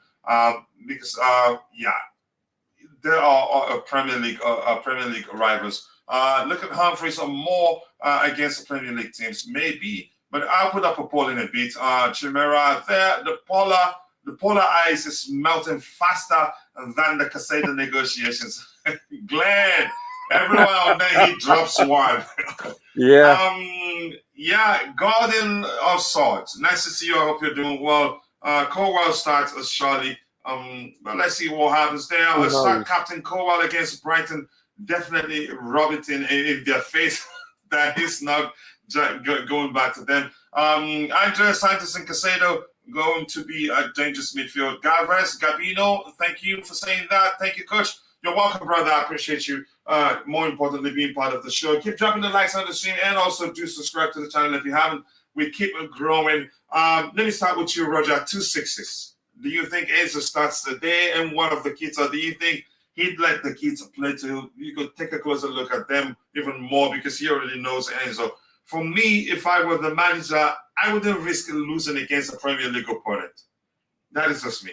But go ahead, Roger. I think he starts Slonina in the number 6. No, I'm kidding. You think Slonina plays?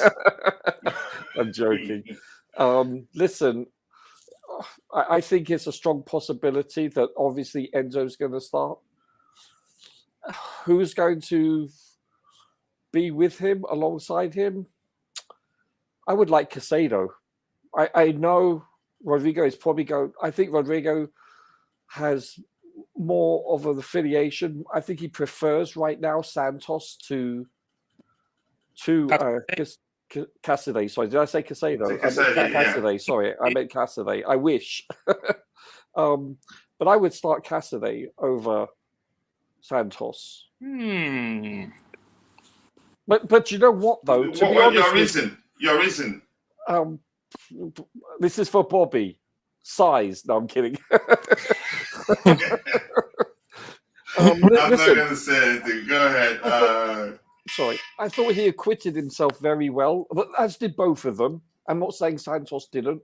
Don't get me wrong. Please don't misinterpret that. I just thought that he stood out to me. If I had to pick the player of the game, and after watching, listen, they're both very talented, youthful players that are very technical. They have many positives. As we discussed before, they have very high ceilings. There's no doubt about that. I wouldn't mind either starting alongside. You're doing the pivot, right? So I'm sorry, sir. I couldn't hear you. Are you doing the pit? Coach, are you moving to the midfield now? We're in the midfield, so that's why Roger is asking the question. I'll choose Enzo and Casadei, or I don't think Enzo will play. You don't think he'll play? Because he just joined them in the US, right? Right. Yeah, he just arrived on Monday. Him and actually, I think it's a Tuesday. So let me ask you a question: how many players have arrived Monday? From my knowledge, Colwill, Enzo, Noni Madueke. And when did the team originally fly out? They flew on Monday. So they flew, yeah. Mm-hmm. And Modric. Go ahead. And Modric as well. I'm talking about when did the whole team fly out originally? Monday. So basically, some of them, Enzo flew from Argentina to the US. Yeah. Modric, Noni, Colwill joined the team in England and flew at the same time.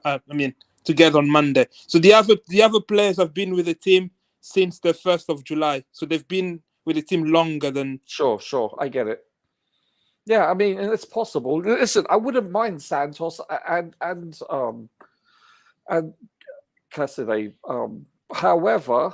So, yeah, go ahead. However, this is a big game, and assuming that Enzo is fit and doesn't have any niggles or isn't in shape, this is a big game for him. He wants to win everything. When I say big game, I'm talking about for pre-season. Obviously, This is the semi-final of the Champions League. You know what I'm saying?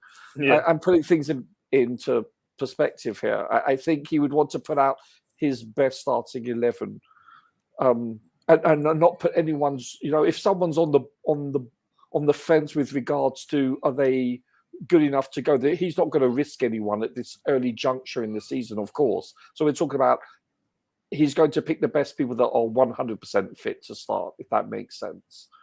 So I can see if other people have niggles or nicks and so forth, he won't risk it also. So, but yeah, I mean, listen, as I said, so you're looking at, what is it now, the 21st, so they've got 2 weeks ahead of them with regards to his philosophy. So yeah, there's probably a good chance that Enzo won't start then. It's probably going to be the same starting 2 6s. I think that's a safe assumption. Is you say who and who? I think Santos and Casadei. Santos and Casadei. Santos, was he on the left or on the right, actually? He was on the left, if I'm not mistaken. But listen, okay, we'll find out whether Rodrigo agrees, and I'll go to Bobby. Rodrigo, do you agree? Is he gone? Is Rodrigo gone? Rodrigo, you there? I think I spelled that name wrong. We cannot hear Rodrigo. But Roger, can you hear me? Sorry. Yeah. I was. No, I can't. Stop away. I agree with the lineup. Yeah, it'll be Santos, Casadei. Yeah, maybe Enzo will come in the second half. He'll probably come in the second half. Or it could be Gallagher and Santos. Okay, let's see Bobby differs. If Bobby differs, then we have to use a poll. But go ahead with what you were saying. Yeah, Oh, am I talking or? Rodrigo, you still speaking, or should Bobby go ahead? Bobby. Okay, Bobby, go ahead. Yeah, I differ slightly because we have to remember it is pre-season. Casadei played 90 minutes. I'm not sure because of recovery and the avoidance of any sort of muscle injury. I'm not sure he will do that to him again. You know, we've mentioned the humidity and how difficult it is to play in those conditions. I see him starting Lewis Hall um, ahead of Santos. There's nothing wrong with that. Hall needs a run out, and Santos was he was Santos's substitution. Yes, he Maybe was. he'll do it the other way round. That's how I see it. Casadei may play a half. I don't think he'll start. I wouldn't really like him to start playing back-to-back 90 minutes at this point. I'm not sure of the physiological value, but you know, he's the coach and he's got his team around him. He knows best. But I would start Hall with maybe a bit of Enzo. Enzo can start a bit. And then, okay, that's just the sixes we're asking about, is it? Yeah. Yes. Okay, so that's my six to start. Enzo, Hall. And then, of course, there will be changes in the second half for sure. Do you agree with the back four? What? We picked Humphreys, but those in the chat picked Kowa.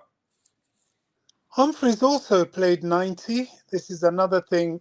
It's all about physique and fitness and wellness in pre-season. I'm not sure he'll play another 90 in those conditions. I don't know. He might. So yeah, why not Cowell?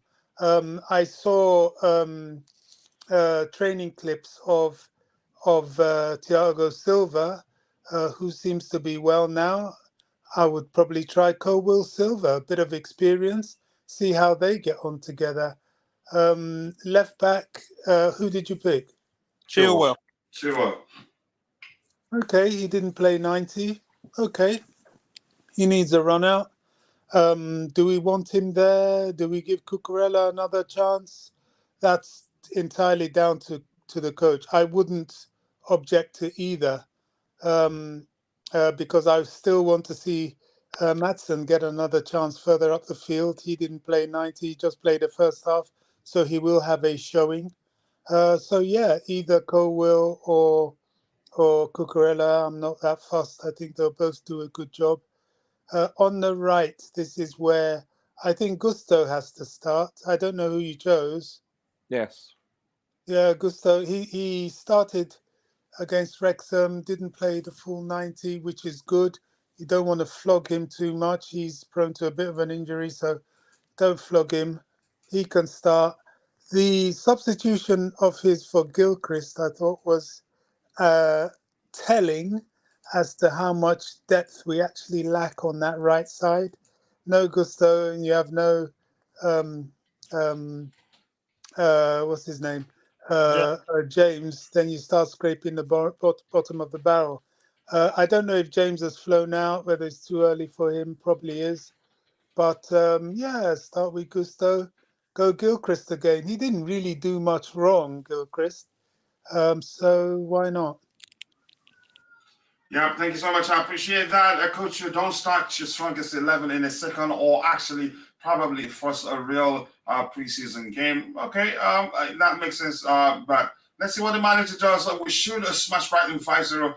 That will give us some thought to go well. Let's see what happens in Portrait Trust Bird Chest. I appreciate you saying that. We need to get a CB, a clinical striker, and more midfield players, because I am being whooped on FIFA. Yeah, you deal with your FIFA situation. Let us deal with the real life situation. Coach Poch will start Gallagher. He wants to see him more. Do I have Gallagher in the post, or did I leave out his name? Yeah, Gallagher is there. Yeah, but let's see. Maybe that will happen. I mean, Poch will start Gallagher. I understood that was what you meant. Let's see, what else do we have here? Hi guys, how's the scores right now? We're not playing yet. The game will be played tomorrow. Lamine Bass, let's see what else we have here. I think Connor and Casadei will start. Okay, let's see what happens. I play Kowal to spike Brighton. Wow. You should be a bit nice, man. Gallagher will play start as the DM. Gallagher, Casadei, and Santos. Is it 4-3-3 now? Casadei was drifting flawlessly from the midfield, dropping to defense, then back to midfield and onto the attack. He's a complete player with astounding positional awareness for his age. Yeah, he's good. I think Chukwuemeka will start again. Coach. Yeah. This. I know, because of the silly way Brighton is behaving, a lot of our fans are quite keen on this game and want us to deal with them. And of course, I always want Chelsea to win every single game. But we have to remember it is pre-season. It means nothing, really. Exactly. So I would rather, a draw. I never want us to lose. And we have a good showing and then cane them when the Premier League starts in the Premier League, or if we meet them in the Cups, than cane them now and then be struggling, than the other way around. So it is pre-season. It's about the fitness. It's about the coordination. It's about the players getting used to the new system first before the result. I remember Real Madrid lost to Atletico Madrid in pre-season 7-3. And they met in the Champions League final. They actually played Madrid 4 times in that season, and they didn't beat Madrid once. And Madrid beat them in the Champions League final. So, like what Bobby said, where it matters. Yeah, exactly. This is just an opportunity to see again passing of play, like the energy level. You know what I mean? This fitness. We're not going into it to lose, but it's not be all and end all, honestly. Yeah, exactly. Even if we lose, I don't really care. I just want to see. To me, pre-season should be based on getting to know how they develop a relationship on the pitch together, how they interact. This is the most important thing, how they work within the system. Exactly. You understand? The rest will come in time. Don't forget, it's not like this is the 2nd or 3rd season that Poch has been coaching these players.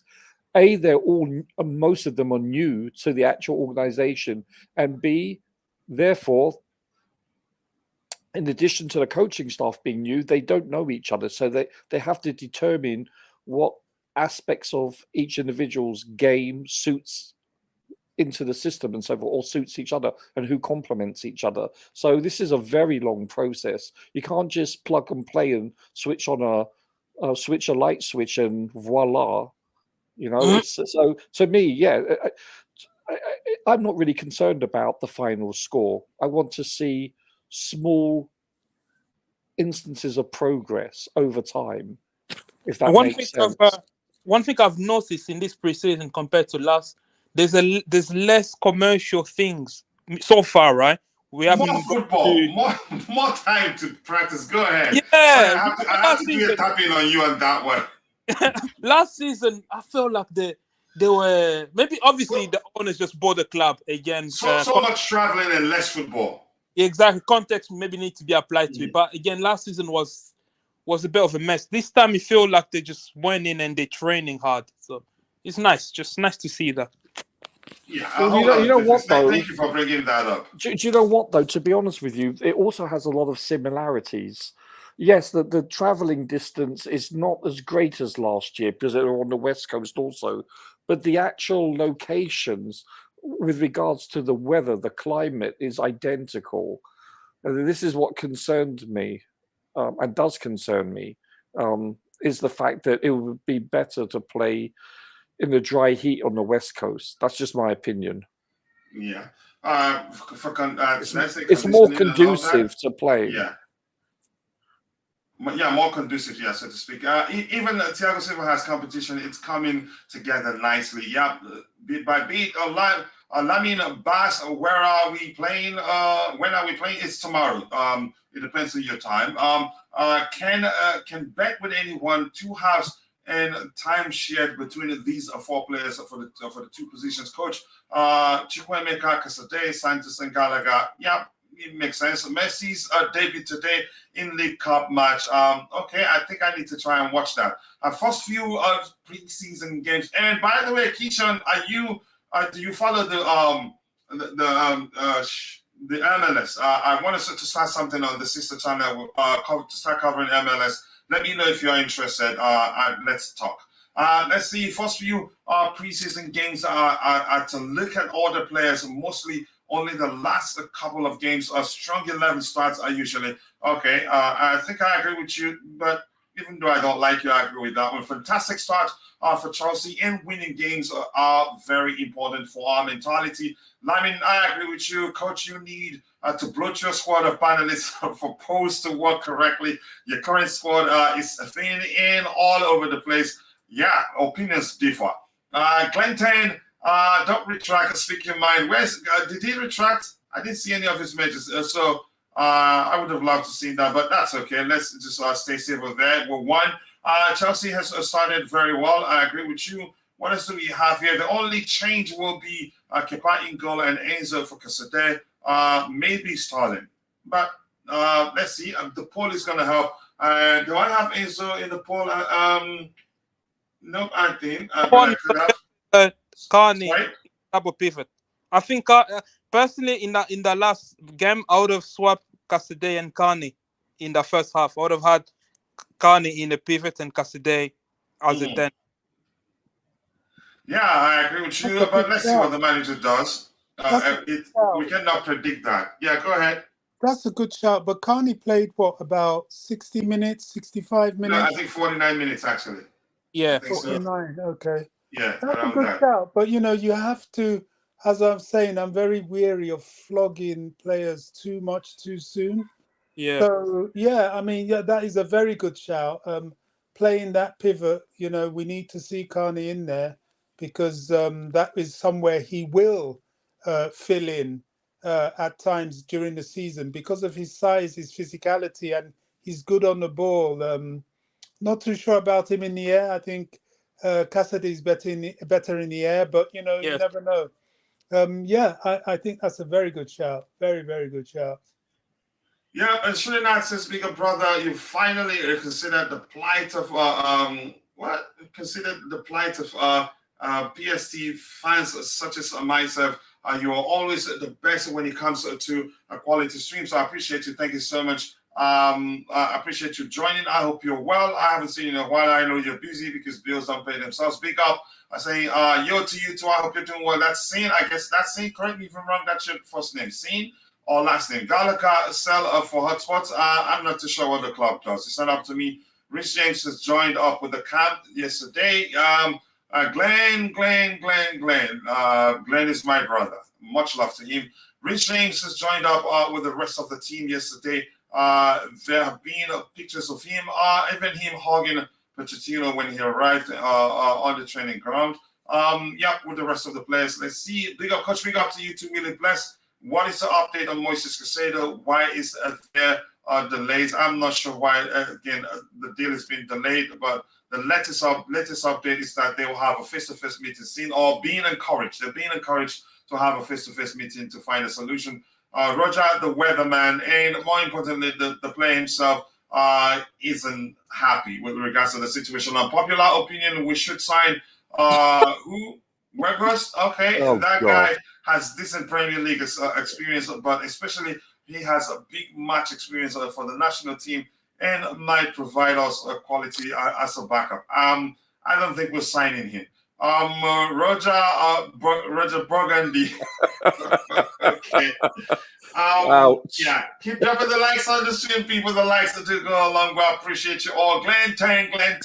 Everyone can crack up under pressure and go with the hyper train. I remember the message. I've sent it. I appreciate you, brother. Let's see what else we have here. I cannot wait to see what Poch can do with the Mudryk. With Mudryk this season, he is so fast. If he can improve technically, he will be a beast. I think he's actually good technically. Hi, Coach. Any updates on Caicedo? Nothing new. It's still where you can you could say it has stagnated maybe for lack of a better term. because the truth remains, I don't really know what's going on. But do I think we'd get that deal over the line? Yeah, for a multitude of reasons. He wants to come to us now. His piece, it looks like he's snapping gradually, but he hasn't reached the tipping point. He's told the manager, according to reports, he doesn't want to stay at Brighton, and now we're hearing that they hold a face-to-face meeting, and he intends to tell them that he wants to leave. He doesn't want to stay. Let's see. Hey, okay, you're saying hello to a machine. Lord Chelsea Gamer, hi to you too. I hope you're doing well. Keep dropping the likes on the stream, people, and also do subscribe to the channel if you haven't. I miss the Bluetooth game. Why do we keep pushing him to meditation? I blocked the Bluetooth game. Yeah. What the heck is wig horse? I don't know. You guys will not kill me here. Well, Enzo Fernandez play tomorrow. I'm not too sure. Glentain, I heard he shaved his head and wears an orange robe. Oh my! But yeah, I blocked the Bluetooth again. I don't like him, and I told you guys I was gonna block him. Wait until he shows off. Now he's gonna kill me. His first start was horrible last season. I think he was a bit nervous. Trying too much to impress. Plus, the managers didn't help. There are games that I felt like he should start, and he started in games that he shouldn't have started. Then we heard Porter telling us that he had the fever. He had the fever, and you went on and started him. Were we that desperate at the time? Lots of other stuff I don't want to talk about, but I think he will come good. He's a good player, and I will remember Rogers' concerns and let him know. When he starts showing up, I told you, don't worry too much, he'll be fine. But Roger has solid reasons to argue. He still doesn't, again, he's on the fence. Let me just use on for that because I can't quite remember the language he used on the day, but nothing bad. He was just being objective on the day. Let's see what else we have here. Wake horse, the horse. Okay, Brighton. First, Maguire. And now, who do these United fans think they are? The person that said that isn't actually a United fan.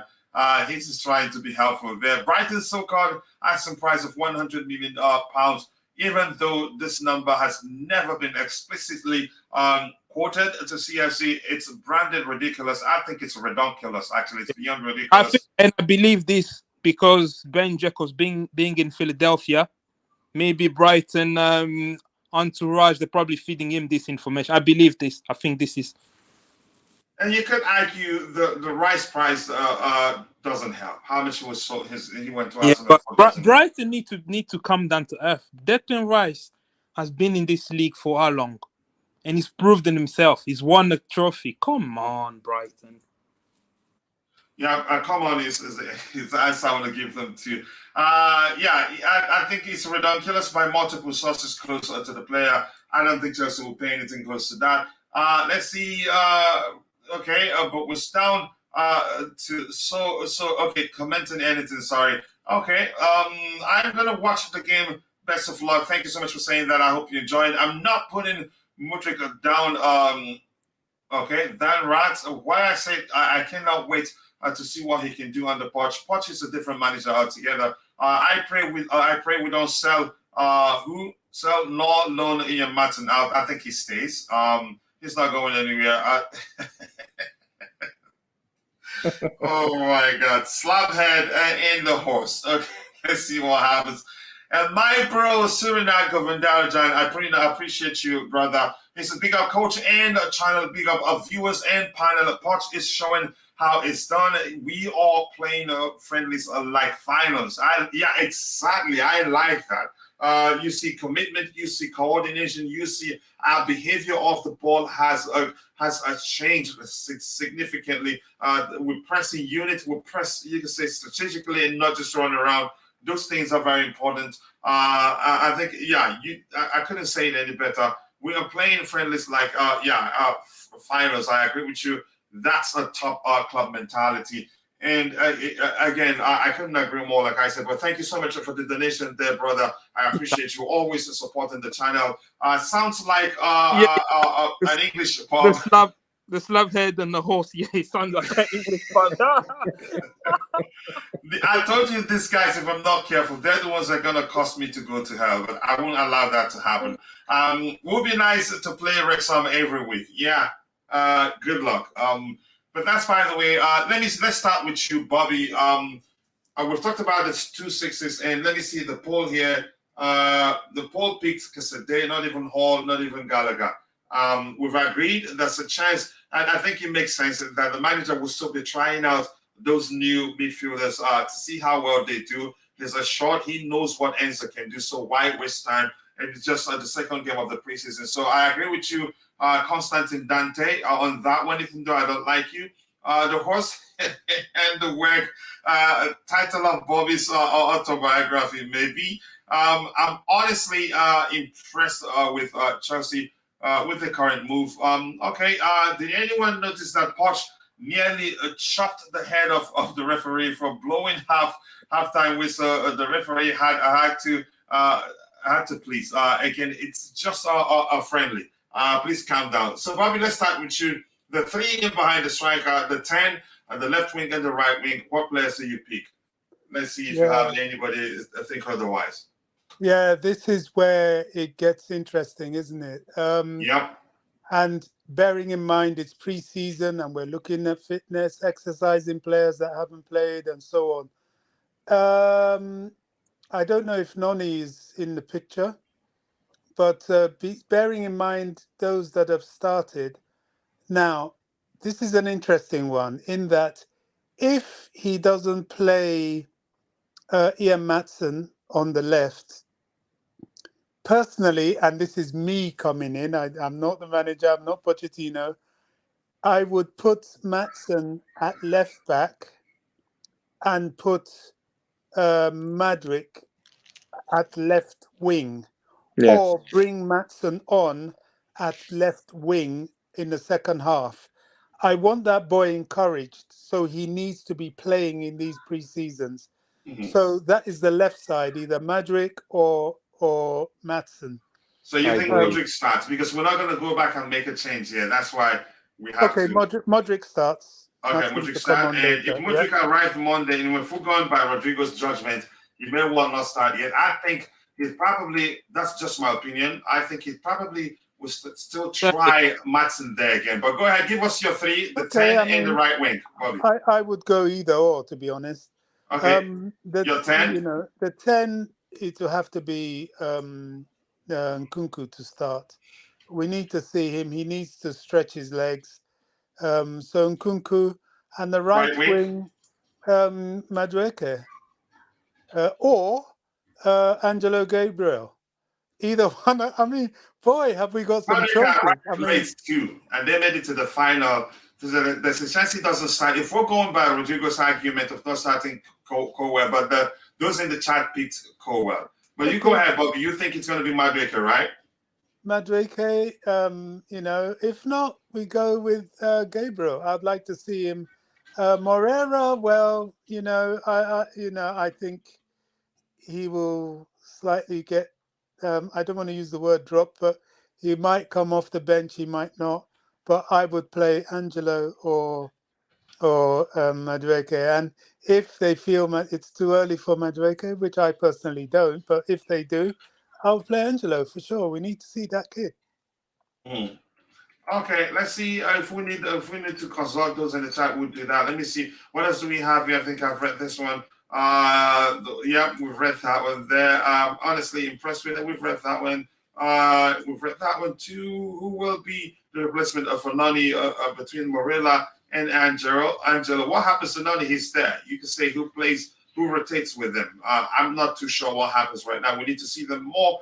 Big up to you too, Lamin Baz. And this is that's the whole point though. Poch is a reaction to the ref in just a friendly. It's very telling of the man's mentality. You can say how passionate for the game and what he brings to this team compared to what we had. I like the way you put it. Not mentioning the name is a good thing. Maatsen will start. What are we doing? It's not up to us. There's a chance he doesn't start. He comes in. The manager has seen him there. He's seen him play there before. If he feels like he did well enough, he might well try someone else there to see, okay, who will fulfill the role better. But that's just my opinion. I keep dropping the likes on the stream, people. The likes to go along with. So, Roger, the three in behind the striker, left wing, 10 in the right wing. Your thoughts? No, I agree with everything for the most part. And as Bobby said, it could be all of them. It could be none of them. It all depends. Just like the back four line, we're not in the coaching staff's mind right now. So it all depends on how the players are doing physically, how they're reacting to the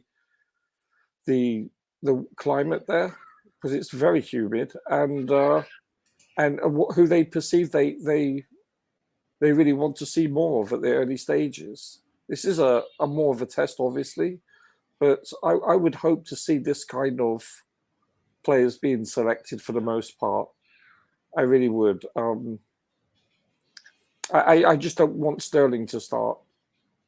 I want to see more of Madueke. Definitely more of Nkunku for sure. And Mudryk, of course, because he's very raw. We need to see a lot more of him. Yeah. I do agree with you. And can we bet Casade's deal on today's on tomorrow's match? Winners take all. There will be blood on the pitch. Oh yeah, you talk about. I don't think that will even be illegal. And big up, coach and the panel. Love for the love. I catch you all on the next one. Much love to you, Chimera. I appreciate you finding the time to join. So I'm going to come to you, Bob Rigo. Your thoughts. Bobby picked and Roger agreed. Shocking, really. Yeah, I disagree. I think Sterling will start. You think Sterling starts this one? Yeah, Sterling will start on the left. On the left. So we need a pole for the left. So you go ahead. Yeah, Sterling will be on the left. On the right, it could be anyone. Again, my logic of thinking he's not going to risk, because he kept talking about increasing the levels for everyone, because obviously these guys only joined a week ago and the other guys have been training with him for 2 weeks, so the levels of fitness might not be the same. So that's where I see saying that, Angelo only arrived on Saturday, something like that. Okay, that's just you doing that to yourself. I'm not going to talk. You go ahead. Yeah, I know. I just contradicted myself there. So, yeah, I think, I agree. I want to see Madueke, but I think Sterling will start. I've just got a sneaky feeling Sterling will start. But, yeah, and Nkunku on the 10, I agree with that. Yeah. Yeah, I think Nkunku, if Jackson, okay, I'm not going to say who starts. For me, I'm just going to say Jackson starts in the number 9 position. That's just me. Yeah, no, that's a given. I mean, that's a given. The other number 9 that we have is the kid Burstow, but I don't know if this. I read somewhere he wasn't fully fit. He picked up a small injury. That's why he didn't come on in the other game. Yeah, I've asked those in the chat. Let's see what the poll does. Because we take time to analyze and plug in players and they change it. Hey, Jerry Z. Always nice to see you. Hey, community. Jerry Z always reaching out to see how I'm doing, and I really do appreciate that. Nothing is bad. Just a lot of, again, like for instance, I was working on the new equipment in the studio, like trying to use multiple cameras, and I end up messing stuff. So even the one alone couldn't work. I still trying to fix it. But I think I'll get everything ready. The two cameras at most today. At least, hey, community, head over to Chelsea's YouTube channel after this show and watch Poch's live reaction and inspiring talk with the players. A Wexham game. The attention to detail is truly next level. I'll be surprised. I'll be shocked if you don't start with the Pochettino talk. And Jerry, apologies that I haven't posted the latest article. Let me not say, I think by the end of the day, I'll get it done. Roger is right. Sterling will be given a chance to make amends, just as he was a constant feature during the last 3 games of the season. Yeah, but let's see what happens there. Mudryk has to start. He needs work. Well, okay, it's up to you. We have it in the chat there. You decide. There's a chance we see an entirely 11 that's different from the 11 we're picking today, but it's a fun exercise. We don't have too much. Again, if it was like during the season proper, it'd be easy. Sometimes we'll get it correct, especially if I do it in most cases, I get close to getting it correct. But once you involve many people, sometimes you can say their choices are emotionally driven. Because they like one player over the other, not because of what they think the manager would do. Top stream, guys, I cannot wait to see you all again. This was a brand new channel I happened to come across, and I've liked and subscribed already. Thank you so much, Chelsea Ultra. I appreciate you for saying that. Glad you enjoyed yourself, and please tell others about the channel. And thank you, Rido. Hi, guys. Sorry I'm late. Lateness is greatness, so I appreciate you even finding the time to join. Modric and Nani were late arrivals from European Championship. Yep. Modric finished in the semi-finals. Nani made it to the finals. So let's see if they get a chance to play. Take care, Chelsea Ultra, and thank you for telling him to take care. Yep, he's family now. So thank you, Glenn, for telling him that. I think it's going to be Sterling, Modric, and Angelo. Wow. Okay.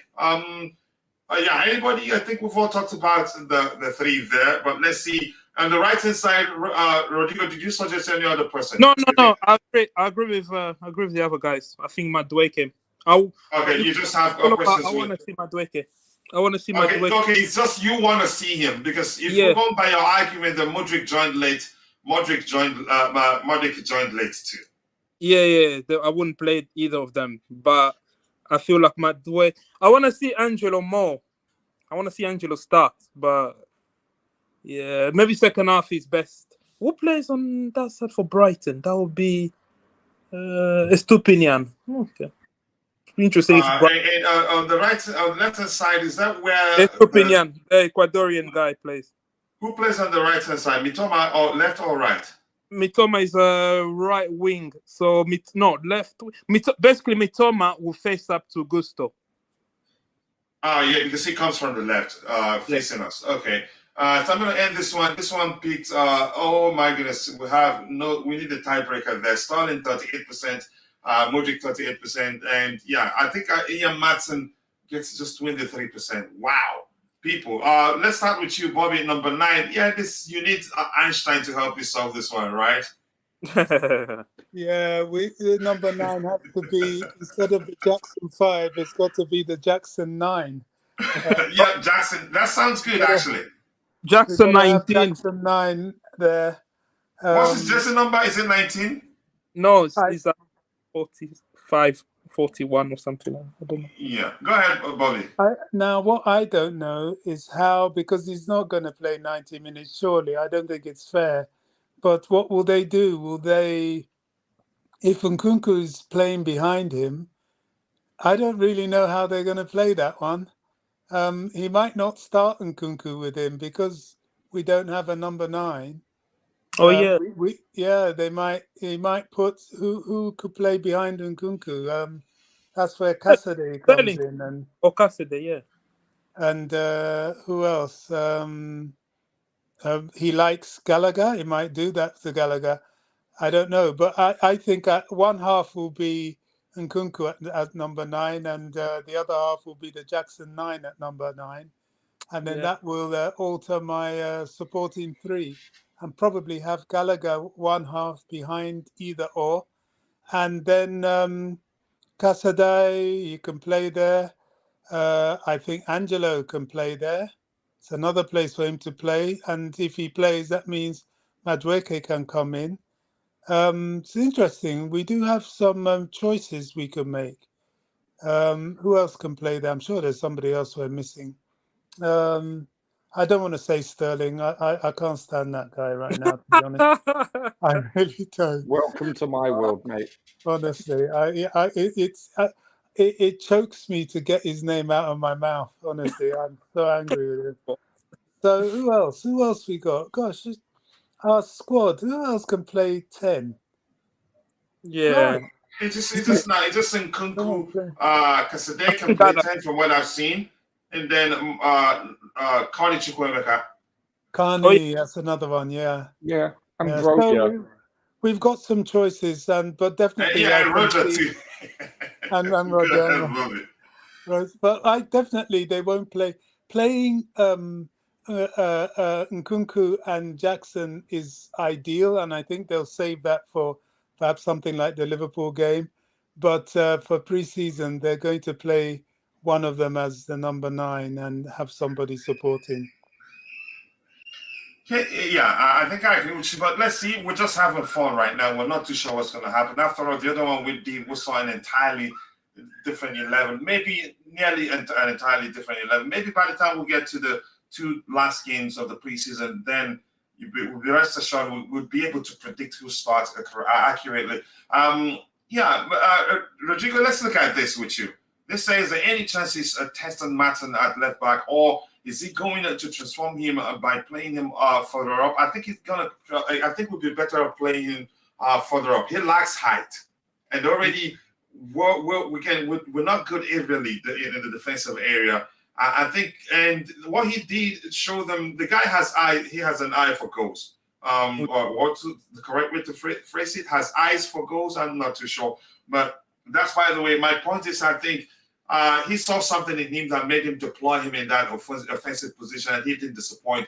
Maybe that's where he fits in this team. Maybe he wants to keep the 3 of them. He wants to keep him, Cucurella, and Chilwell. Or maybe he can form him, play him as a right wing. Maybe he can put him as a right wing, just to see, Bukayo Saka started as a left back. Today he's one of the best right wing in the world. Gareth Bale as well. Maybe there's because when I look at our squad now, the right wing position is up for grabs. Madueke doesn't have his 100% secure. No one has it. So right wing is one where he can grab it. So maybe he can move to right wing, because left wing you have Sterling and Modric. So we could move him to right wing to test him out there. Yeah, I think he makes sense. But who else wants to add to that? How about you, Bobby? What do you have to say? Maatsen. Yeah, I mean, I can see that. Rodrigo has given the examples of Gareth Bale, which I think it is Pochettino that did that, bringing him from left back to... It was Harry. It was Harry Redknapp. Oh, Redknapp. Okay. Yeah. And who was the other person you mentioned? I forgot. Saka. Bukayo Saka. Oh, yeah. Gosh, what a player he is. So I see that. I see a lot of sense in that. I just want to see Maatsen encouraged. He's earned it. His performance against... I mean, look at it this way. He scored 2 goals against the team. Pre-season or not, you've earned your stripes to be given a chance the next game, for sure. So... regardless whether 1 goal was a setup, crikey, I've seen Chelsea players being set up like that and still miss. I'd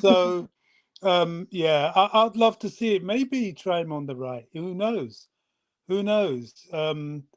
I would be happy. I just hope he's not misjudged if it doesn't go well. This is the time for it not to go well if it's not going to go well. But he's on the momentum now, and I just want to see him make it into the first team squad. So I don't know. Well, we'll see. But yeah, I do. Yeah, Roger, you can come in. Right wing is up for grabs. grabs. Go ahead, sorry, Bobby. I didn't know you were still speaking. Apologies. No, I'm saying I 100% agree. Right wing is very much up for grabs. Nobody's made it their own yet. Okay. Yeah, that's actually a genius contribution there from Rodrigo. And referencing the case of Bukayo Saka, look how effective he is again in the attack now. And probably that lack of height would have been an issue had he remained a defender.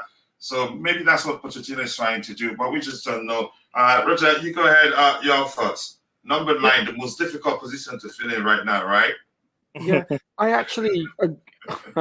Yeah, really. I see both forward wingers as actually up for grabs. You could, don't bite me for saying this, but you could see Sterling start on the left-hand side. I mean, as the season progresses, one doesn't know. It could be Modric. Who knows? It could be even Nkunku could start playing on the wing. He's done so before. Yeah, but the investment that the club has made in Modric. No, I get that. I get that. Wages, so they will fight for those 2 positions. He's just on the right.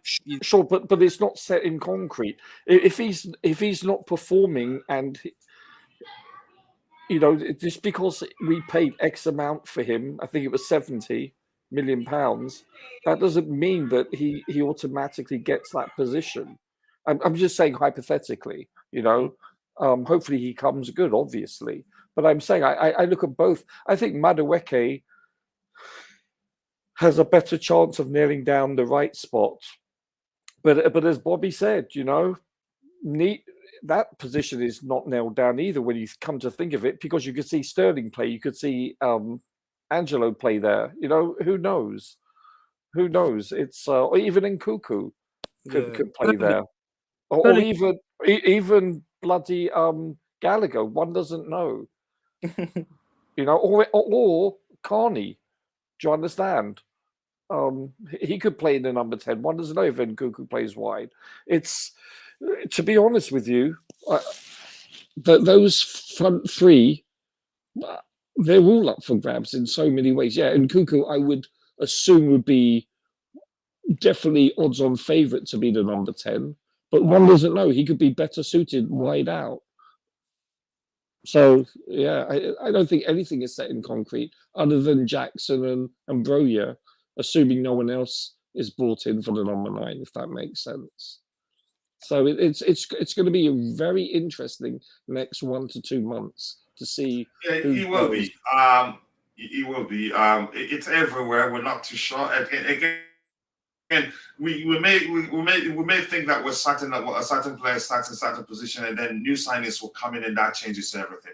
That will change everything. Yeah. So it's too early to decide to say, okay, this player starts in that. Most certainly. But Coach, can I just say that the three that we picked there, one of the starters in a certain position. Yeah. The three that have been picked there.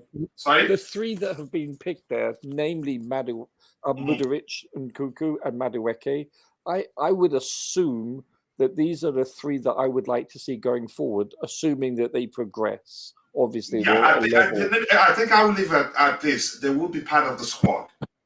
Oh yeah, for sure. But I'm talking about consistently throughout the season. So against Liverpool, this is the team. I would assume the three. I'm not talking about those three. Yeah, I would assume if they're healthy enough, let's say that none of them have nicks or injuries. Yeah, I would assume that's a very strong possibility that those three would inherit those starting positions. Uh-huh. I throughout the year, actually, I would assume that they would probably earn those positions for the most part. I really do. Sterling, then I don't know. He's actually.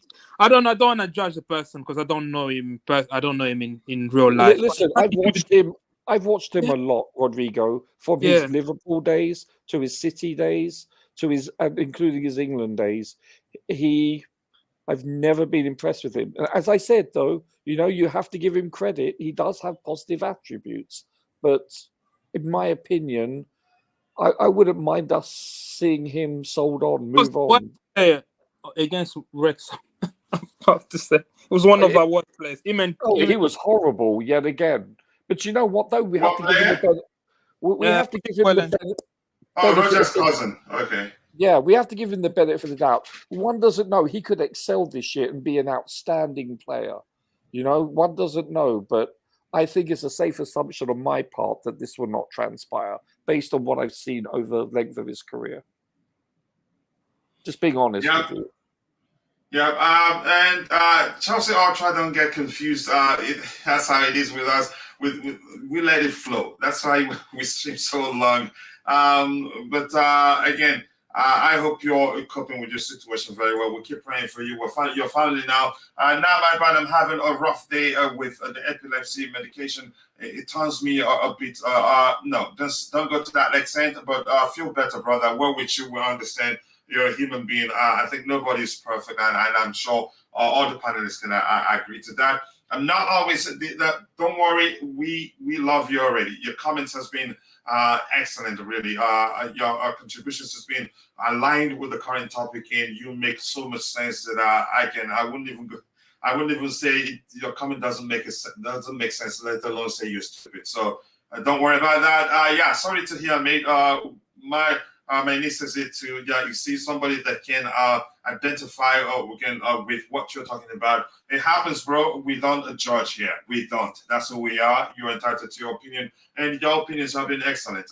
Jackson is jersey number 4 for the 3. He's far away from the number 9 as possible. Not even close. You can laugh about it. It's okay. Yeah, that's the way to deal with life. Have to stay upbeat again, or the kids get scared. Yeah, you're making me feel again, but I have to stay strong with you too. But I'm glad you're able to deal with it and sometimes get alive. Anyway, back to the footy. Who wants to listen to me going on about being whatever you call it there? But just let's move on. I'm glad sometimes you get a laugh out of it. That's how you deal with life or situations. Keep dropping the likes on the stream, people. Just about not too much to get to 200, but I don't think we'll make it there because we're rounding off anyway. Let's get it to 200. It's never going to happen, Constantine Dante. Always nice to see you. Gabriel Cameo was good. He might be our best option right now in the right wing position. I still can't say who can.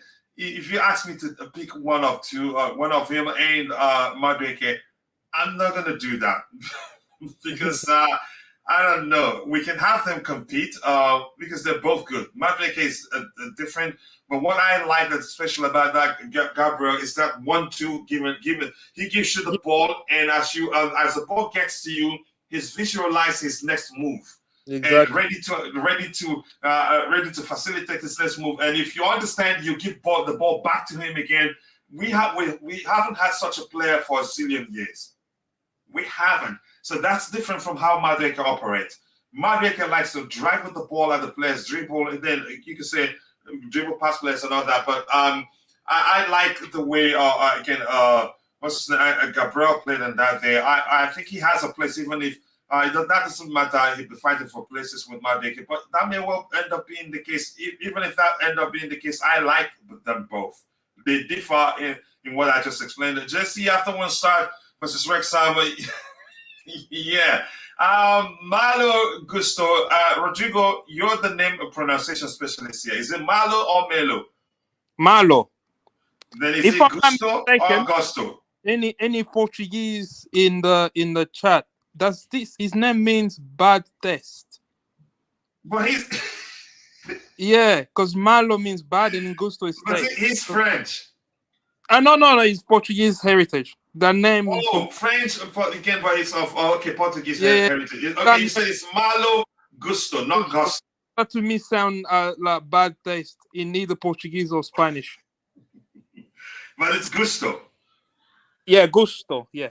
Okay, Gusto. Okay. Malo Gusto at right back with Reece James at right back, both are swapping all the time. That will be right wing. Okay, Reece James at right back, both swapping all the time. That would be worth a try. Let's see. It's up to the manager. Gabriel did look extremely comfortable and fluid again on the ball, and his crossing looks vicious. I think he's a good player, and that delicious assist for once again Ben Chilwell. It takes somebody who has a good footballing intelligence to pick up that pass between defenders, and also calculating, you can say, the pace of the ball so that it's not too much. It's perfectly weighted. I love that. Brighton opened an attacking game. Brighton's open in attacking game will work in Chelsea's favor, allowing us to capitalize on a quick counter. I predict a convincing 4-1 win. I remember you said that. Correct. Oluwada Dalari, Ajay Olami, I appreciate you joining, brother. Roger, money does get you plenty position. Okay. Not if you can't play. Yeah, go ahead. Not if you can't play. Yeah. If you cannot play, money doesn't make it. It doesn't help there. I was going to add something about Malo Gusto. Yeah, go ahead. I was reading. I can't remember when. His heritage is not just Portuguese, but I think Ivorian or Togolese Portuguese. I don't know. But he does have that cross-continent heritage. Hmm. Very I interesting. didn't know that. This is the first time I'm hearing the Ivorian part. That's why Interesting. maybe if I get it, I can. And a lot of French players. Yeah, go ahead, Bobby. Sorry for cutting you off. No, I'll say maybe if I get it, I'll DM you. Okay, thank you. Yeah, and a lot of French players are usually more. Is it correct to say multinational? Yeah. Is it correct to say that? Lots of them are East Africa mainly. A name that comes to mind when looking at Maatsen for me is Hall. He actually has some good cameo last season. Yeah, Hall can actually play in that position too. But let's see what Mauricio Pochettino does with him. But he played him in the midfield. Even in the midfield, he was good when he came on. But we'll see. I think he stays. To me, I think he should stay. He's a quality player. I don't want to lose him and then again promote a player for lesser quality. Nani also looks great on the ball, but seems to over dribble. That's very common with the player within his age bracket. And I believe Gabriel has better crossing than both. I spoke to some Brazilian fans and watched a lot of video on him. Yeah, I think I need to see Gabriel more to get a hold of more how he differs from Nani. Go ahead, Rodrigo, if you were saying something. In the comms and the little cameo that we saw, he looks like a real good player.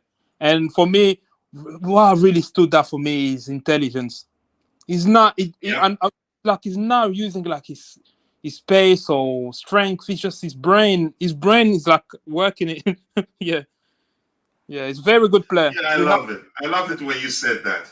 Yeah, Noni for me is your traditional winger. He will take on his man. All he has to work now. If Noni just improve his end product, he's gonna be a hell of a player. Noni is one of those players. And he's 29, right? Yeah, exactly. He's only 20. A fullback will hate playing against Noni. Imagine having someone like Noni coming off the bench or playing against him when he's in full flow. You will hate playing against him because you don't know what he's gonna do. He's gonna shift to the right, to the left. He's gonna lead you to death. Yeah, he's a very, very good dribbler. Probably the best. Yeah, he will become even more polished. He just needs to play more. Go ahead. It's safe to say Noni is the best dribbler we have right now. Yeah.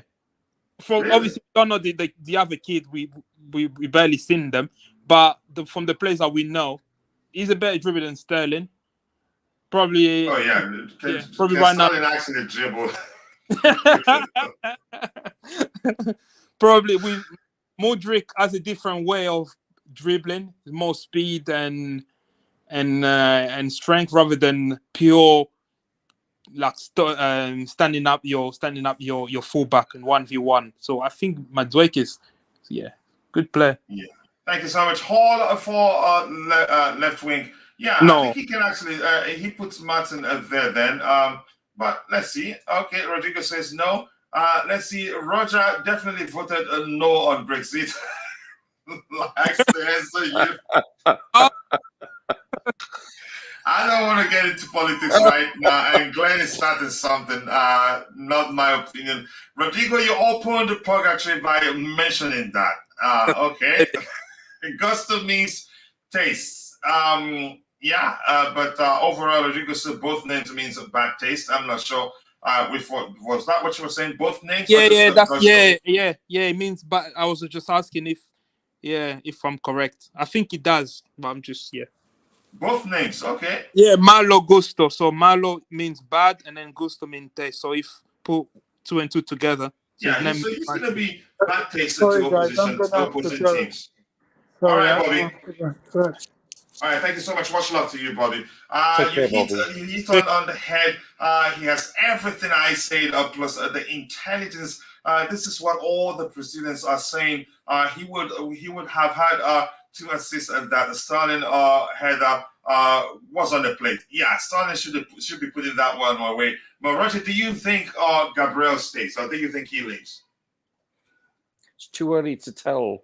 But if I had to lean one way or the other, I would say he does not stay. Yeah, same. You think he doesn't stay? He's played more than 100 senior team football. How old is he now? 18. Exactly. 18. Exactly. Does it really matter? Yes, it does.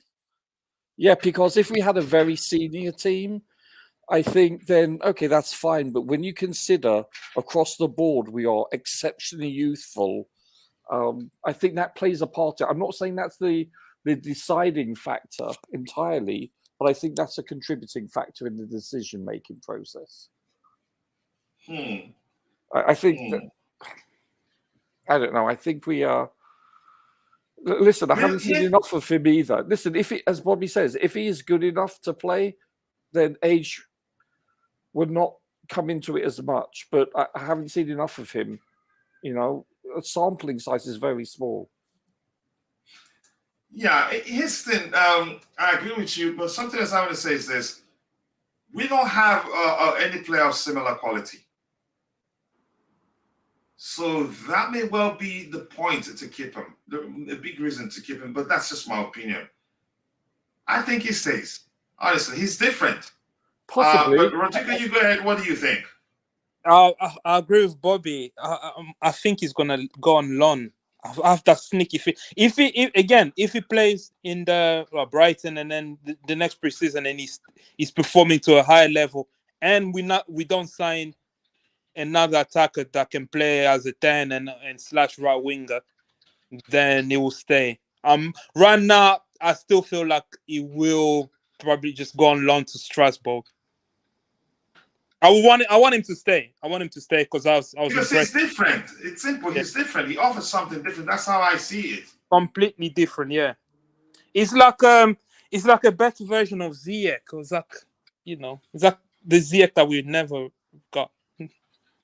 Because he's like a better version of Anthony, Rafinha. He's a playmaker. Yeah, basically a playmaker that plays on a wing. Yeah, exactly. He has the intelligence of a playmaker, but again, the attributes of a playmaker, the way he applies himself on the pitch, where he plays on the wings, which means he can actually play as a 10 if it depends on the manager, because he can convert players who have such qualities. Yeah. Look at how he picked out that passer to Ben Chilwell. Wow. And the one that Raheem Sterling should have put away too. Much love, Bobby. We all love you here. This is Maatsen. I hope it's start CFC. Ghost, nice to see you. Stanley Olumba, big up to you to Stanley. We're a bit to round of Roger. We need to see him for next 2 games. I have a feeling he is a hidden gem, but next 2 games will show, really. I think we see that. I agree, and Roger agrees too. He just said that. I think you are confusing youth. We have a talented squad and should be judged on talent and work rate, not how many finals they've been in before. You can argue that's a solid argument. Messi was 17 and world class. Ronaldo was 16, starting for Manchester United. Newmarket was 17. Newmarket? Yes, it's mistyping. That's from our brother there, Chelsea Ultra. Neymar. That sounds like what autocorrect would change to Newmarket. Yeah. So Neymar was 17. This kid has played over 100 senior games. Have you ever seen the atmosphere at Brazilian derbies? Yeah, something special. So I think he stays. Heston, I'm going to say this, Rodrigo and Roger, if he goes out on loan, I'm going to do a $50 giveaway. Yeah? Wow. Yeah. But if he stays, what do you do? Push-up. Show yourself on camera doing push-up. Betting is against my religion, so sorry, Mike. He just find a way out. But that's, by the way, he's not inexperienced at all. That's how I see it. Sorry, couldn't fit in all my 11 messages, but I understand that. Neymar, I understood. I thought as much. It sounds like what autocorrect would change to Newmarket. $50 giveaway. Damn, coach. Yeah, I'm sure. I've done that before. Even for other content creators, I say, if this happens, this is what I'm going to do. And I'm serious about that. And I said before, if Kovacic stays, I'm going to do a $50 giveaway, and he's gone. Again, I said if Kane joins, it's $100. And I'd do that. But here's the thing. I think this kid stays. From what I've seen and what I know. With that personally, go ahead. If you ask me, I want him to stay. Like, personally, I want him to stay. But obviously, Yeah. In fact, even if he doesn't get into the first team, I want him to stay to even play in the development squad, and then from time to time being called up to the first team. You know, I want him to be in and around. I think I read somewhere his parents are saying they will live with him for the next 6 months to help him acclimatize and settle down. So I think maybe there's an agreement that he will stay with Chelsea in some capacity, whether the first team or even the development squad. But he will be here. Yeah, thank you so much. I appreciate that. Let's see what else we have here. Analysis. Your analysis on Angelo on the one cameo is very tempting. It is, but that's not. We're not saying beyond that it's ready. Some needs to. I think it only makes sense to see him more. But that's by the way. Let's move on from that. Anybody else on the panel has anything else to say so that we can move on? How about you, Roger? Do you have anything else to say? No, that's fine. Yeah.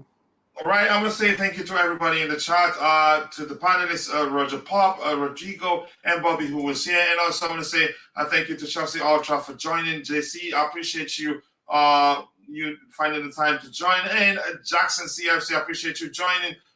Who else do we have here? And CFC Ghost, Glenton, I appreciate you for joining, brother. And for all of you that found time to join the show, I cannot thank you enough. Again, if I did not mention your name, apologies. I'm only human. See you guys next time. God bless us all, and bye.